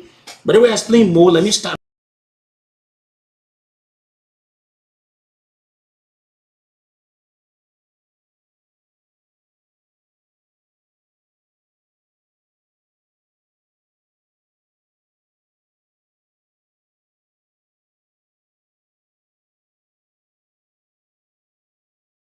Okay. So when you worked at Diaconia, which one of the positions did you serve? I started the institution as a teller, and based on my performing good work, I got a lot of employment and a lot of promotion from one station to another. But presently, the position I was serving as financial control analyst. Okay. Financial control analyst, meaning you did a lot of things, so you have been promoted from one position to another. Let me go to my brother on my left. You want to call your full name and the position you served? Thank you for the opportunity. I'm Augustine S. Gilio. I was serving as recovery officer in Diaconia MDI. Okay. Thank you. Let me go to my brother there. Good evening, sir. Good evening. And I want to say good evening to Liberians listening to us. I'm James Thomas. I was serving as the recovery team leader. You're serving as what? Recovery team leader. Was like the head of recovery. Okay. Okay. And I served the institution for 4 years. 4 years. So, how many years did you serve the institution for, Jenny? I served the institution for 8 years. This year, making me 9. 9 years. What about you, sir? Yeah, I entered the institution in 2016. So roughly I served the institution for 6 years. 6 years. So many you people served Diaconia for a good number of years. So let me start on this point. You people were explaining your different stories or deals so the people listening will know exactly. Jenny, you want to explain to us what really happened at Diaconia? Yes, what really happened at Diaconia was there cool when the new managers took over. And I worked under this new manager, Albert Moina Kazadi. He was my immediate boss at the time. And he was a financial, he was a CFO for the institution. But later, when the former MD left, I took over MD. But before leaving, the department, he promoted me this one December with the new position I just pronounced, based on my good work I did with him. And I only served that position in January. February, they started telling me to teach. They credit the intern that came in the office. You got to enter there before her. And I didn't want to train her before we reach the stage. So I would be like, they would be like, Jenny, you got to teach the because you know when you go on leave and we don't want any issues in the department. But thanking I got to know what's going on. So March, 2nd of March, while trying to do report, the MD walked in and called me. And you know, they treated me like I have never lived for that institution. I'm a criminal because the various banks we were operating with, they send information to those banks to block me from the system without even sending me a letter. So that day, I was trying to print out bank statement to prepare the reconciliation. I'm not getting in, so I decided to call to the various banks that I will have account with. Luckily for me is that they call him to tell him one of your staff calling us that she ain't getting in the system. So that I ain't working where I work. He said, please come to my office. When I went there, he issued me a letter of redundance. Without any good reproach, you can hold this letter and go meet your lawyer, whatever. When you are working, were there any point in time where you have been served warning letter for something you did wrong within the institution? No. Over the 8 years. If only I was a bad staff, I grew from teller, from the operation department to the finance. So you can imagine. If only I was a bad staff, I couldn't have been promoted from teller stage on the way to financial control analyst. Okay, so there are no complaints, nothing on the count. No. So you were being informed for redundancy through the communication you said they gave you. Were there other people that you started working before in the institution before they gave you redundancy, or the reason why they gave you redundancy because other people served before you? No. The lady that she and myself were in the office together, I came in the entity before, I even entered the department before, I the one were training her. Yes, because I have an audio where you were being asked by what lady? What's that lady name? Anne-Marie. Okay, she was asking you to teach another lady. Yeah. And then the work I was doing. Because after they sent me the letter, and then I said, I'm only here to take over for the 1 month. So they called me for a meeting. She in the operation here with the RT. That I should, Anne-Marie now became my present boss before leaving the entity. That I should teach the lady are living there, the work I was doing. I said, but no, I'm not important. That the reason you kicking me out. So you can't put me out of the entity and then demanding me to come teach what I used to do. So I can't do that. Okay, let me go to my brother on the left so that he will explain his ordeal. What really happened to you at Diaconia that led to what's going on? All right. Diaconia is a Christian institution that I know. And it was a kind of pleasure working with a Christian institution. For some of us that are here from such background, so Diaconia was just a kind of home when we started. But just last year, things started to change along the line, especially when our senior management staff started to rival among themselves, and we see that things were not going all right. So this brother by the name Abbott Mwanda Kazadi came in as a consultant to see how best he could straighten up things. So giving him that opportunity, he misused it, sorry to say. But when he came in the institution, he began to change the pattern of the institution and bringing in or enforcing his own will, within the institution. Whatever you want to do, he sees it not necessary. So these things started and the witch hunt began. But all of these people that they put out today or lay out today, none were found culpable in his, exercise of witch hunt. So nothing else he could do but to just decide bringing in this redundancy process. Trust me what I'm saying. Go into Diaconia, record and check on everybody that they're redundant. There is no record that will prove that this person is this. But people that left there are some of them that were even, given warning letter and given time out of the institution for fraudulence.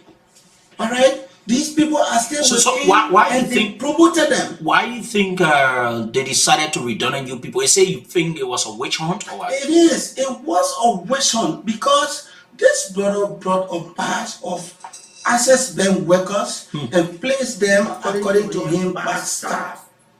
Right? He placed them somewhere in one tight office. They're doing nothing.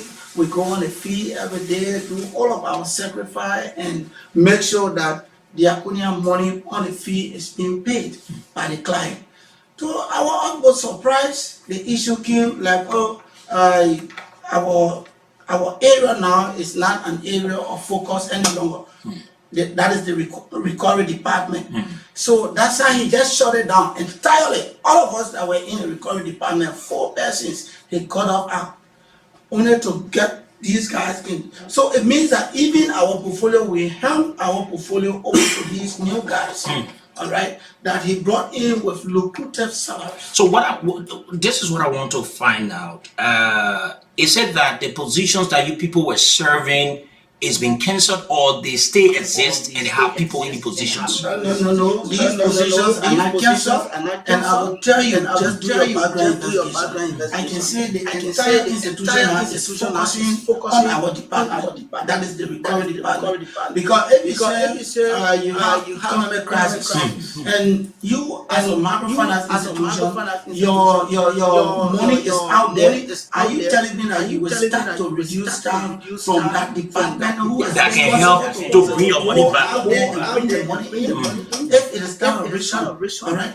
So he decided to get us out and then bring those new people. New people don't even know where the client is, how we can even maneuver to get this client. That's one of the surprising things they can even get over up to now, because we used to actually make the money come back. All right, but these guys, they put it that they can't even get a result. I tell you. Let me go to the next person there. Sir, what led to you currently now working with Daconia MDR? Thank you very much, Sebu.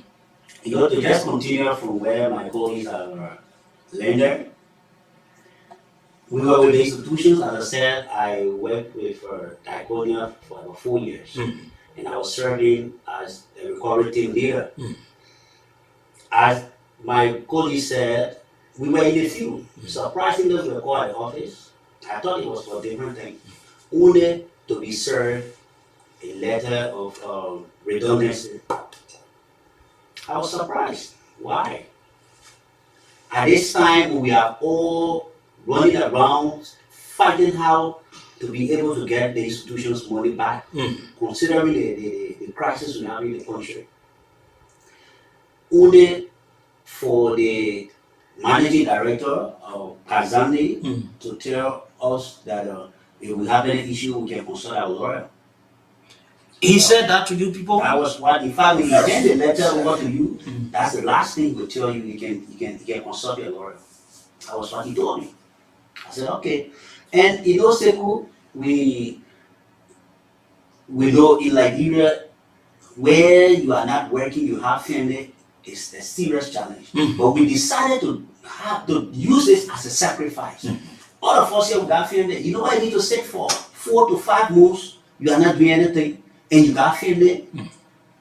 But we decided to take this bold step because we don't want for these things to continue. So we decided to use ourselves as a sacrificial lamb for our colleagues.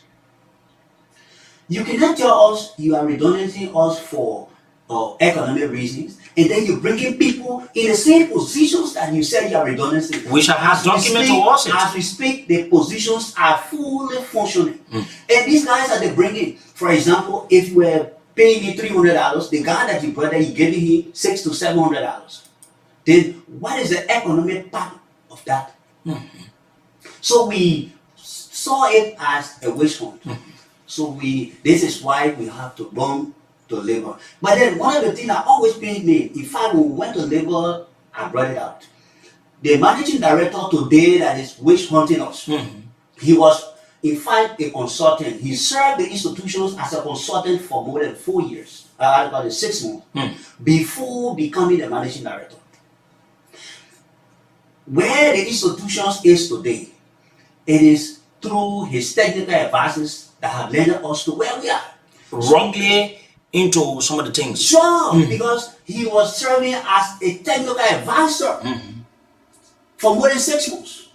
And those advisors, those technical advisors that he gave, led the institutions to where we are. So I told him at labor, the very first time, the first and the only time that labor sent us to have these auctions, that was headed by one actor, B. Jimmy. Okay, so I want the public to understand the discussion. I want us to, get done with, Daconia in-house activities. Okay. And then we move on to what led you people to the Ministry of Labor. Now,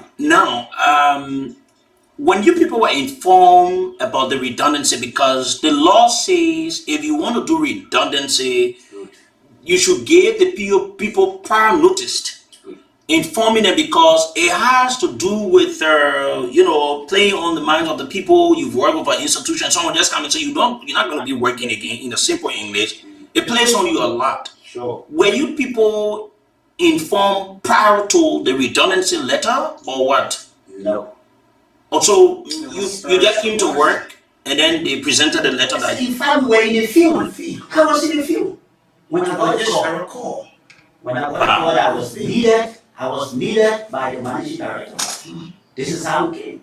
Ude to come and receive a letter from the managing director of redundancy.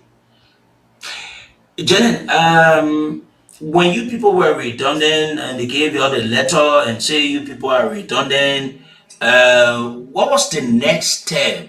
Were they willing to pay your money or because they felt whatsoever, they decided to do something different? What was the next step when you people were issued your redundancy letters?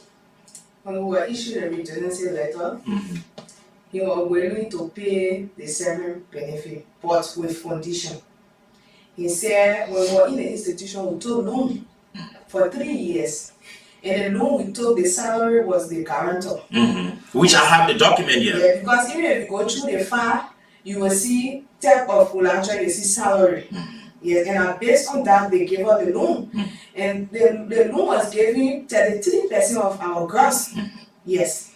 So when we took those loans for 36 loans, which is 3 years. And so when he came in, he said we should pay the balloon outstanding amount. Meaning now that let's be in a simple English, meaning that your salary, your servants pay. Severance pay now, for example, if you saw get the 2,000, he said the 2,000 I will take. If your outstanding loan balance is 1,500, he said I will take 1,500. Which is unfair. Yeah, and some of our police, their loan amount even more than their severance package. So when they told them, I will take 70%. I give you the 30%, and after 3 months, started paying. So let's demonstrate it so that the people can listen. I don't know, but I think you people been doing it. You people are married people. How much were you earning every time at Diaconia? With the loan? No, apart from the loan, before you got the loan, your salary was? The salary I used to get around after taxes and things around 500 plus. 500. Yeah. So when you took the loan, how much they used to take from that 500? 209. 209. So meaning you add something around maybe say 2 something, very good, right? Yeah. With all the taxes and everything. Yeah. So meaning they structure it in a way that they will pay that amount of money. Yeah. Okay. Let me ask my brother there. How much were you earning? 600. 600. So when they take all the stuff and everything, 5 something, including the loan money, right? When they take the loan money from there. No. When after deducting the loans, like they do something, right? Because I was paying like 189. 189. So what about you two?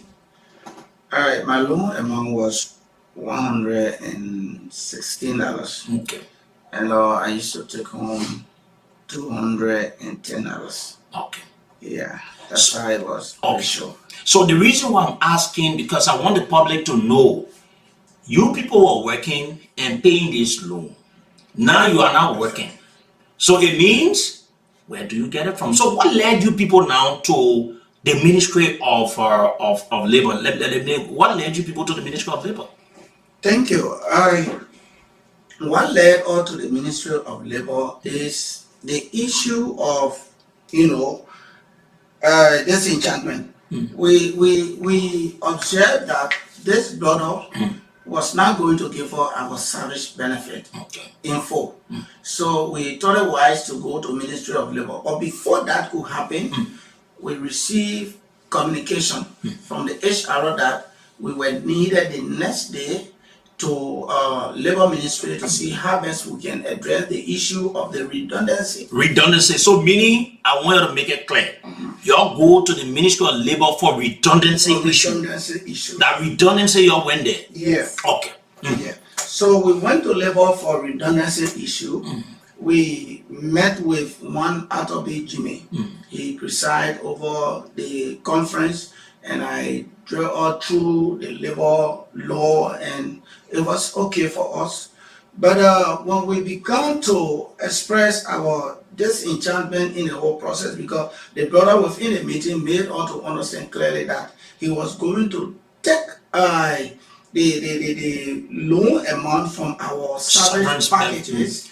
Meaning all the money you work for the losses, when you work for 5 years, each of the time within a year they should give you some, when all that money they put together, that he wanted to take again. Thank you. He wanted to take that money, and then if you are left with a change, if you don't have a change, then you still need to pay again. Okay. All right. So we felt disenchanted about it, but after BGB joined the meeting to continue his investigation, as he said. So we did not get any fruitful result of the investigation, only to call us. Who is the actor Jimmy? He is one of the directors that is responsible for manpower and at the Ministry of Labor. Yes, okay. At the Ministry of Labor.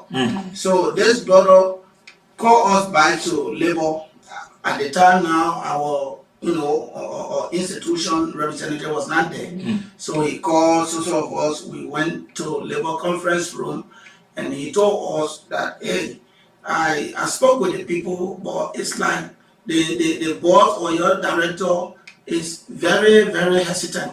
He's even unreasonable. I don't know the reason. Why you people there?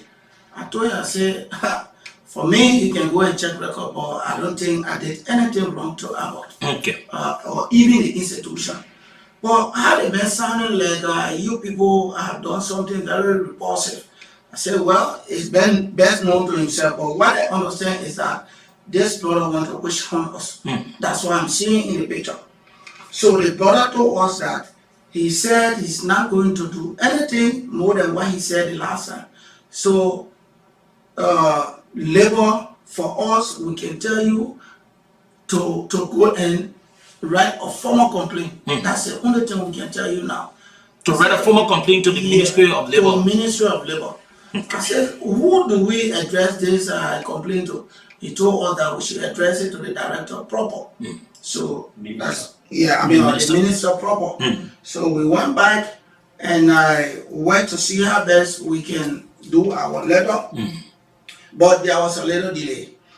In the process of our shutdown. Okay. In the process, we received a communication again that we should go for our packages.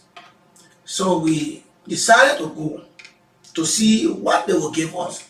So when we went that day, after BGB had been engulfed by Diaconia already, we met him with a piece of computer. There is a printer on the side, printing all these legal documents. They have given the people pieces of the past earlier to see how best they can change the phrase instead of economic reason instead of the position. Structural reason, all of that stuff.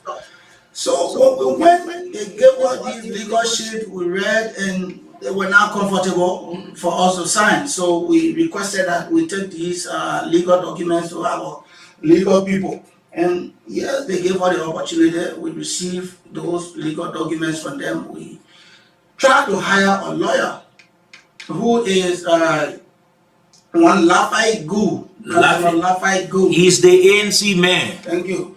So we went to him and he urged us, he begged us to understand that hey, this is a very simple case, but you guys need to deposit $300 and I will start the case until it ends. Nobody is going to pay a dime. So we were impressed because he gave us some inspiration, But then, to our utmost surprise, we started the day very fine, but this brother, every night and day traveling.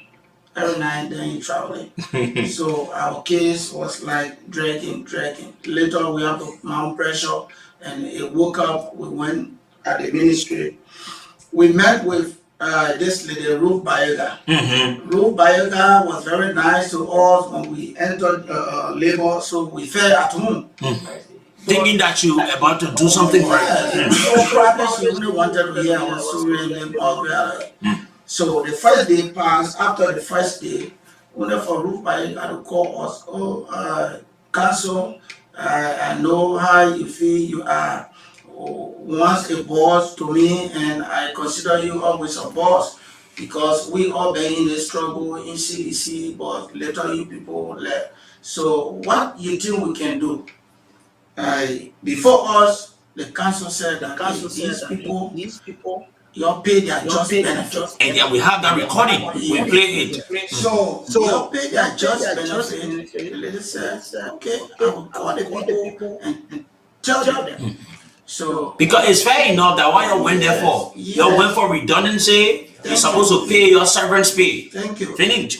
So when she called us for the second time, we couldn't hear anything good. Only to tell us, they said, well, what I'm saying, you're going to court because we can do otherwise. And I have a letter here, fellow Liberians, and the reason why I want to be clear on these things, I have a letter here where Ruth wrote, telling the people that her decision she took as to tell them to go to court, she has, a reverse of decision as to have them to have the discussion. So it means what he's saying is true. Yeah.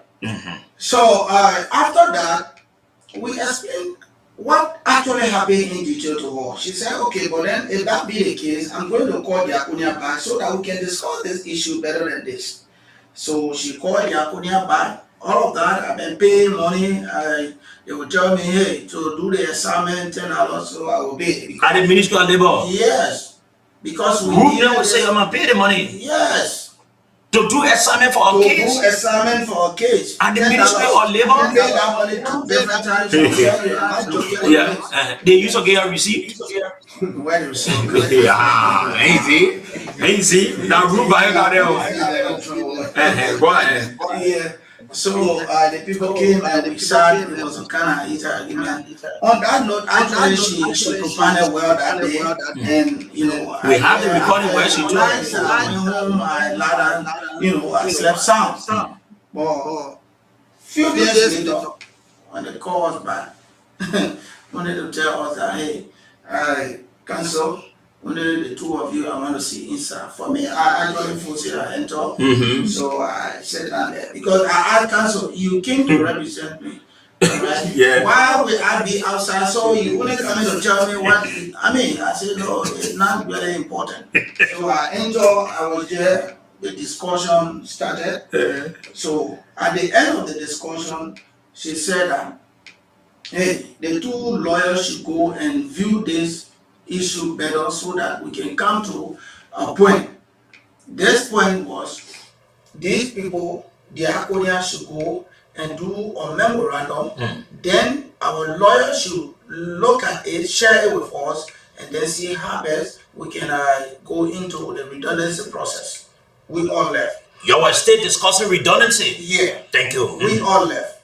When we left, after 3 days, I began to call our counsel, and when I went there, he gave me the email they sent to him, the document, the memorandum of understanding.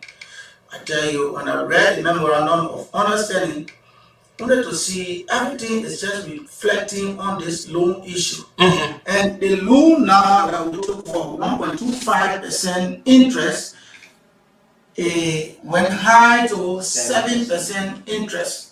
Meaning, even the institution, the commercial loan, the clients are not paying 7% interest. So it means if even you are paying that loan, your servants' pay will go towards that loan, or will go, and you will stay. Not even when I pay them. I don't know, but this brother, his chest, I don't know, but he has a problem. Sorry to say. Yeah. There are things that one cannot say, but I know some of the things. I'm really thinking whether this little team more he carry around in the institution is free. I feel that. You think like wine. Because the moment he walk downstairs without teamwork and come home, go down 2 times, no decision must be taken against somebody, right? So it's like something strong is within her or teacup rather than the actual tea. Okay. So when you saw the document. So when I saw the document, hey, quickly I told my people, I said, this is the situation. So we need to respond quickly to it. We responded to it. We told council that I got a document here with your council that we cannot subscribe to this because it's not unheard to us. This negotiation is very because we cannot subscribe to it. Because the guarantor for the loan was a job and a salary. Our job, we don't have it again. Our salary, we don't have it. We are sitting, we don't even know where to start. So to go and sign this document, it means that I'm looking for a colite to put to my neck that tomorrow somebody will just slaughter me. Because these people, with what I'm seeing now, if you just sign that, not so many sheriffs will be at your door and he will pay people to just take you straight to the savage. Okay, let me go to then take it from where he stopped. When the document was being showing, now it has left from redundancy. How did it leave now from redundancy? Now it goes to forcing you people to sign document. What was the part that will play in it? You see the letter he just read. After the meeting, when she told us that, this case is a civil case, we send it to civil court. So we left behind and we told her minister, the case is not a civil case, it's a labor case. Because we are maybe some don't have loan. And apart from that, the case we brought to labor is wrongful dismissal. Yes. Yeah, it's not a loan issue. I said, look at the letter we sent here. We didn't say a loan issue, so we don't want for it to be based on loan. So that she said, okay, I see your point. And we write the acronym. The letter when January she said she referred the statement she made to us that we should go to civil court. Tell her that letter. Let me read that letter. Let the Liberian people hear it.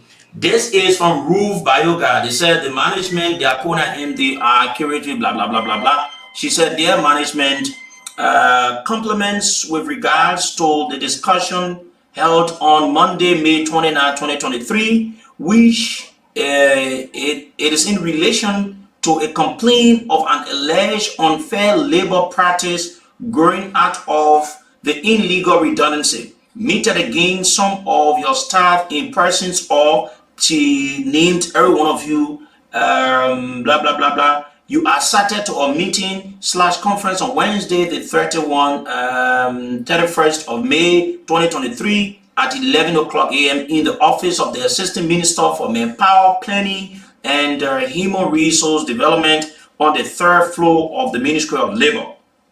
Based on today's discussion, I have reverted on holding a 3rd meeting conference instead of sending the matter to the civil law court as was stated by me. So fellow Liberians, you hear a rule said at first she wanted to send the matter of the money payment to court because that one she knows it is not under her purview. She doesn't have right. But she somersaulted the house. She has been somersaulting as if to say she contradicts herself on a daily basis. Go ahead. So the separate meeting was called for. But when the daily meeting was called for, we didn't enter. That's the time my colleague was talking about. She only called our council in and the people council to talk about the memorandum. And now they say we should have a memorandum of understanding. But since they are going to have called us to sit to discuss, they went and did their own memorandum of understanding. They want to enforce it on us. So when our lawyer sent it to us, we say no, we can't take it. So we respond by giving them 2 counts. They are going to know very well if we go to court, they will pay a good sum of money. So we told them either you pay us our back pay, the full back pay will take it to law, or you waive the loan and get our severance package. Because you were not the one that left the job. Yes. They were the ones that redundant you people. Yes. So we told our lawyer, we said Takuda was the one that breached the contract because we took employee for a long time. So they don't want to breach the contract. And the reason why they gave you the loan is because your employee and your salary was serving as the collateral. And they even used to take out the salary before they gave our change. Okay. Yes. So it was the in and here when they take out the loan before they gave our balance change to us. So we send a response to our lawyer. He only call our person one day to the guy. They are going to agree. So it's like, who is the advocate to Liberian law? He's standing posting her law in pocket. He don't care. In fact, a cousin, a child, a bronskin, a people up the hill. So no matter where we get a case, it can go. So we say, okay, then fine. We will see you in the Liberian law who get power more than ourselves. So how we told him, we say if he said he can't agree, I will say we can't agree to it. Sure. Yes. Because that was total infringing of the rights of you people, where redundancy is far different from you forcing people. So how did Ruth come in the picture to say you people should pay? Thank you. There were Ruth no problem begun, right? Because like I said earlier, she was very flexible with us and understanding us. But at that point, Ruth went in negotiation with those people unknown to us. We don't even know what was going on. All right. They are 30%, what kind of percent? Oh, trust me, we are not in the know. Only for one of the redundant staff to call some of us that, the Hakonia said we should go for our money. They have reduced the interest, the interest rate. I said, but how that happened? So some of them who they worry a lot that if you don't go and sign your money, interest will claim only. If you don't go and sign your money, this will happen. That so at the end of the day they win. But then when they win now, rules start bragging before them. That what makes some of them even vex. What did she say in front of them? Rules start saying, y'all will take people money, you can't pay, you're forced to pay this money. I mean, free money.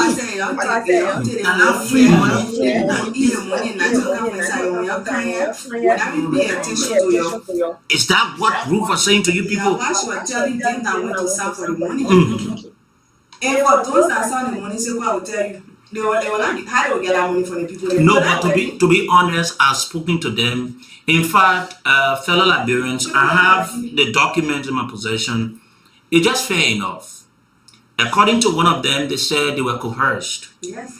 Ruth told them that the company is going bankrupt, and if they not take that money, when the company go bankrupt, they will not get that money. They will just be running all around. And in fact, she's the assistant minister. Anything she do, nothing will happen. Yes. This is her government. There are the words that they said to me that she said, and to confirm that she said that to me, even on her various posts, she's bragging that what she did the right thing, that this is the CDC government and she's a sedition, and so nothing will happen about it. So the guy said they were coerced to sign a document. Do you know that portion of that document they told the people, say, if they go to the media, sure, they will be held liable or they'll be arrested? Yeah. Put fear into them. And this is what she did. So up to now, you don't get your money here, right? No. So it means that Ruth is saying that when you go sign for your money, you need to sign commitment bond to say you are indebted to the opponent and you pay the opponent in 3 months. Sure. That's the memorandum she did with them. That's the memorandum. And you see, did you people tell her that what she was doing was wrong? Since that day I left from there, for me, I have not met with her. All right. But on that very day, I left from there, the communication that was between us was for the Akonia to go and see how best they can work this out and give it to our lawyer. Our lawyer will bring it back to us, we look at it and come out with a final say. But this final say was not waited for, only for us to hear that the Roe Bioga have done it already and people are going to sign for the money. Did you people also, were you people aware that Roe Bioga had a press conference last Thursday and said that what the opponent did, they were doing the right thing, and she blasted at you people? I just saw people saying later on that she had a press conference, but we were not told. I was not in the know about such. Okay. So, fellow Liberians, let me read to you the leaked email from what's the company, Diaconia MDR. Now, you see, fellow Liberians, when we say these things, you don't take them for play. The people we have in some of these positions, I don't want you people to blame the entire government. No, it's not the entire government that told Ruth to do it. If Ruth chooses to be a criminal, she's a criminal for herself. It is not the entire government. If she chooses to be very corrupt, she's very corrupt for herself, because she has desperately ensuring her corrupt attitude in this entire case. violating the rights of the Liberians. Now, you listen to the workers, they said they were not even informed about the press conference. But there's an email here I'm going to read to you from Diaconia. Diaconia was informed about the press conference. So it says to you that Ruth is being paid, sponsored by Diaconia to do what she's doing. It's a disgrace to a womanhood, a person of such, to do what she's doing to the Liberians are here. They are the ones that voted to make them to be where they are. You think Ruth is qualified to be a minister? You think that confused, half-educated girl can be a minister? Very dummy. Look at what she does on the social media. Look at some of the things she writes on the social media. She contradicts herself. Half-educated girl like this. You think, say, if it is not this government, you can be an assistant minister. You can never be an assistant minister because you are not qualified. You are very incompetent. And look at what you've done to the Liberian people that are here. Let me read you the email. This is the email from Mwanda Bill Albert Kanzandi. It says to you that the workers that are victims of what the company has done, they were not aware of a press conference, but Diaconia was aware. Let me read to you. Forwarded by Mwanda B. Kanzandi. His email is here. He sent it on Thursday, July 6, 2023. And he shared with Jimmy Clark, the HR. He shared with Rob Marshland, the Norwegian citizen that is in Liberia that has refused to have a work permit. He's been here for the past 2023 and he doesn't have it. I will call you his passport information before we leave the show. And then the headline of this email said, MOL press conference this morning at 10 a.m. regarding DMDR redundancy process. Can you imagine? Yeah. The victims are not aware of a press conference, but Diaconia that is doing bad to the people is the one telling the people now about the press conference. It says, hello team, I hope this email finds you well. I wanted to inform you that I learned late yesterday evening that the Ministry of Labor will be holding a press conference this morning at 10 a.m. to address the DMDR microfinance redundancy process in relation to recent media coverage. The ministry will express, you listen, fellow Liberians, I want you to listen. The ministry will express their support. Are you kidding me? If I had a means, Ruth cannot be where she is today in terms of being assistant minister because you have desecrated the sacredness of the office you've got to represent. You brought disgrace to the Ministry of Labor. That's the reason why they say at times they don't put young people in some of these things because people like you, Ruth, are the problems. Look at what the email is saying. Can you imagine? You make yourself a late child. Every time you got to get in car to go to Grand Basso on a holy move with another person. And you say you can go sue me. And you say you married, go sue me. I will say some of these things about you. I have facts to it, right? More photos to come out. And she said to what? We got pictures. You having private conversation, private. The ministry will express their support for DMDR doing the press conference. Are you kidding me? I'm not going in the whole thing. Go ahead. You know, say just speak to the mic, please. Yeah. You know, these guys. Firstly, I want to say, Kazani is a mistake. It was a mistake for the board of Diaconia to have had him over there as a managing director. He's the one that have further damaged that institution. And he still witch hunting other colleagues that are there. His witch hunting is directly aiming at all employees. Yeah, because you know why he's doing it? The more you people remain in the institution, your servants pay gets more bigger, and you know. And so, this is what I told him. If for any reason people are to go because of redundancy reason, because of economic reason, it should be the first persons to go. Yes. Because your technical advisors are the one that have led the institution here, and now you are pretending. Why should you pretend? Go ahead. And so apart from that. 7 is not about 7 benefit. He just want to work with people that can compromise also he act. That's the reason getting real. How will you be working in institutions? Go there if you go up I bet you go there. How many times have they carried on audit in that institution? Because he's involved in everything. He's involved in everything. Because of that, he will never allow audit. Okay. And in fact, that is the reasons why the head of audit that was there, because he could not dance with his music, they had to push it out. I think he's the Une new star that left. Okay, let me say this before we go to the lines. They are Liberians. They've got their rights. Their rights are being infringed upon by Ruth Bayoga. There's nothing under the law that gives the right to the Ministry of Labor in totality to force anyone to pay somebody debt.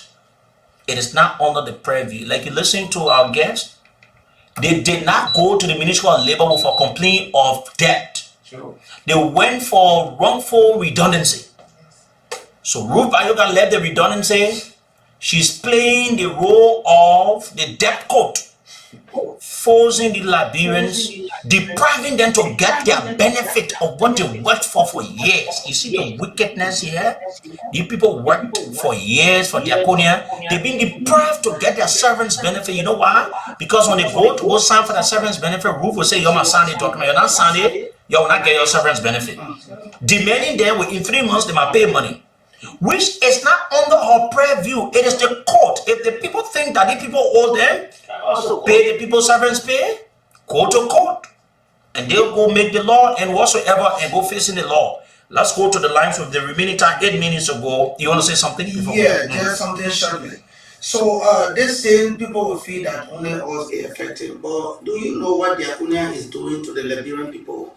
Those old men are frying colors, selling birago, they open their accounts. The Akunia minimum balance at the time was 1,500 or $10 equivalent. At the end of the day, in March this year, Abbas said, hey, it doesn't make sense. We are going to increase this to $30 for $4,680. Wow. Minimum balance. So if you came and open your account, the minimum balance is supposed to be 1,000 at the time. He said, no, 4,800 must remain if you want to take your money. Wow. All right. So when people were victimized of this. Okay. Let's go to the lines. Now you're listening to it. There are more revelation. We can hear and told you on the show. Say I got pictures of a roof and Mwandi Kanzandi or what kind of name. They're having a okay. 07709079070 07709079070 08809079070 are the two numbers. Let's listen to Liberians. They are Liberians here listening to them tonight. They've been deprived. Good evening. Good evening. Go ahead. Yeah, but thank you very much with our police brother that got in the studio there tonight. It's to be wicked.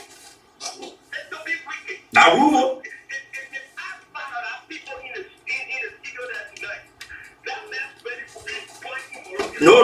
I can't support you. That rule by that. That the ministers for the whole thing. Thank you. We will not encourage you to burn somebody place. No, we can disagree to agree. We can discuss the issues. This person, hello. The calls are too many. Good evening. Yes, sir. Go ahead. Sir, you need to be more clearer than what you're doing, please. Yeah. Yes. At least you left the line. You need to be more clearer because we have people listening. Let me take another person. You can't come in like that. Good evening. Hello. Oh, what's happening here? Let me come to this other line. 07709079070 07709079070 08809079070. Hello. Good evening. Yeah, Mama, go ahead.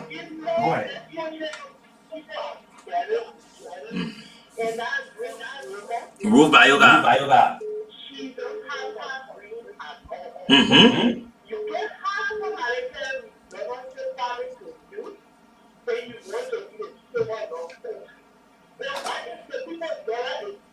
No, the man is compromised. The man is an ANC man. And they guy said he's a relative to Charlie. So when they went Grand Bassa one time, they consummated the deal and then he got satisfied.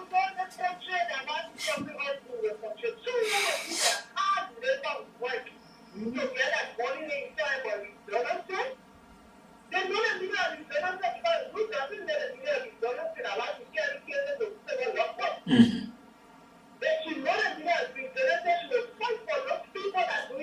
Yes. Yes.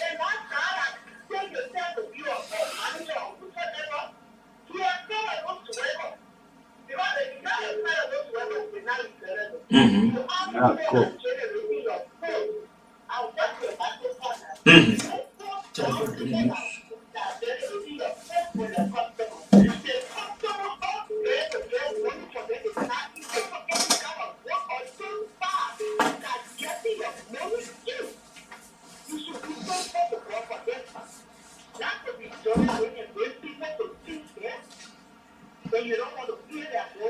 Yeah.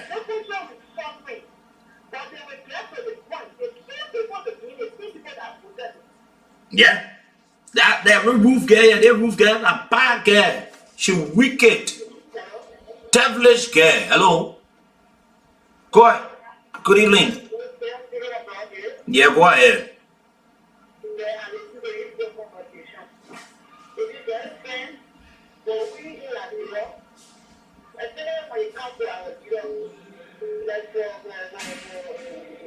Roof? Mm-hmm.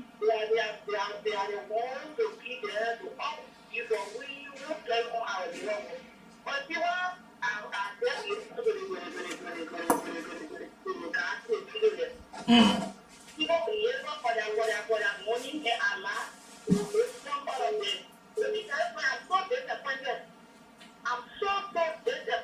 That rule by yoga. Thank you, Mama. Let me take another person. The news is up next. Hello. Would you give you a few seconds to wrap up, please? Good evening. Yeah, good evening. Go ahead, brother.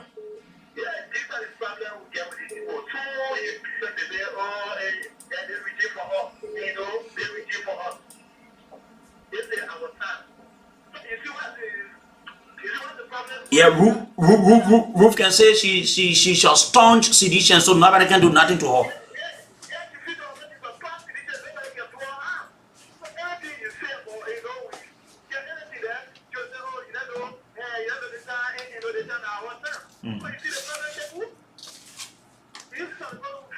Yeah.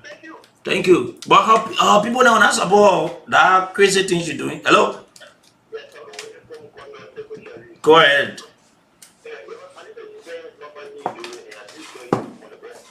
Mm-hmm.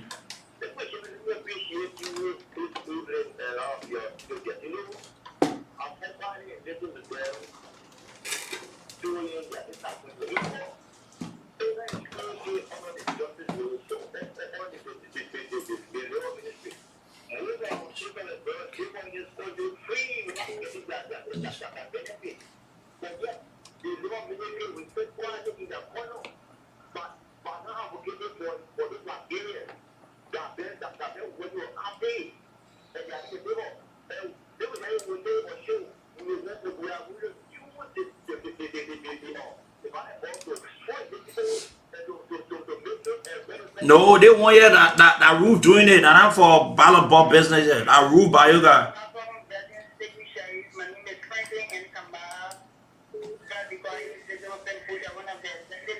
Go ahead, you the last person, my brother. No time, we're going for the news.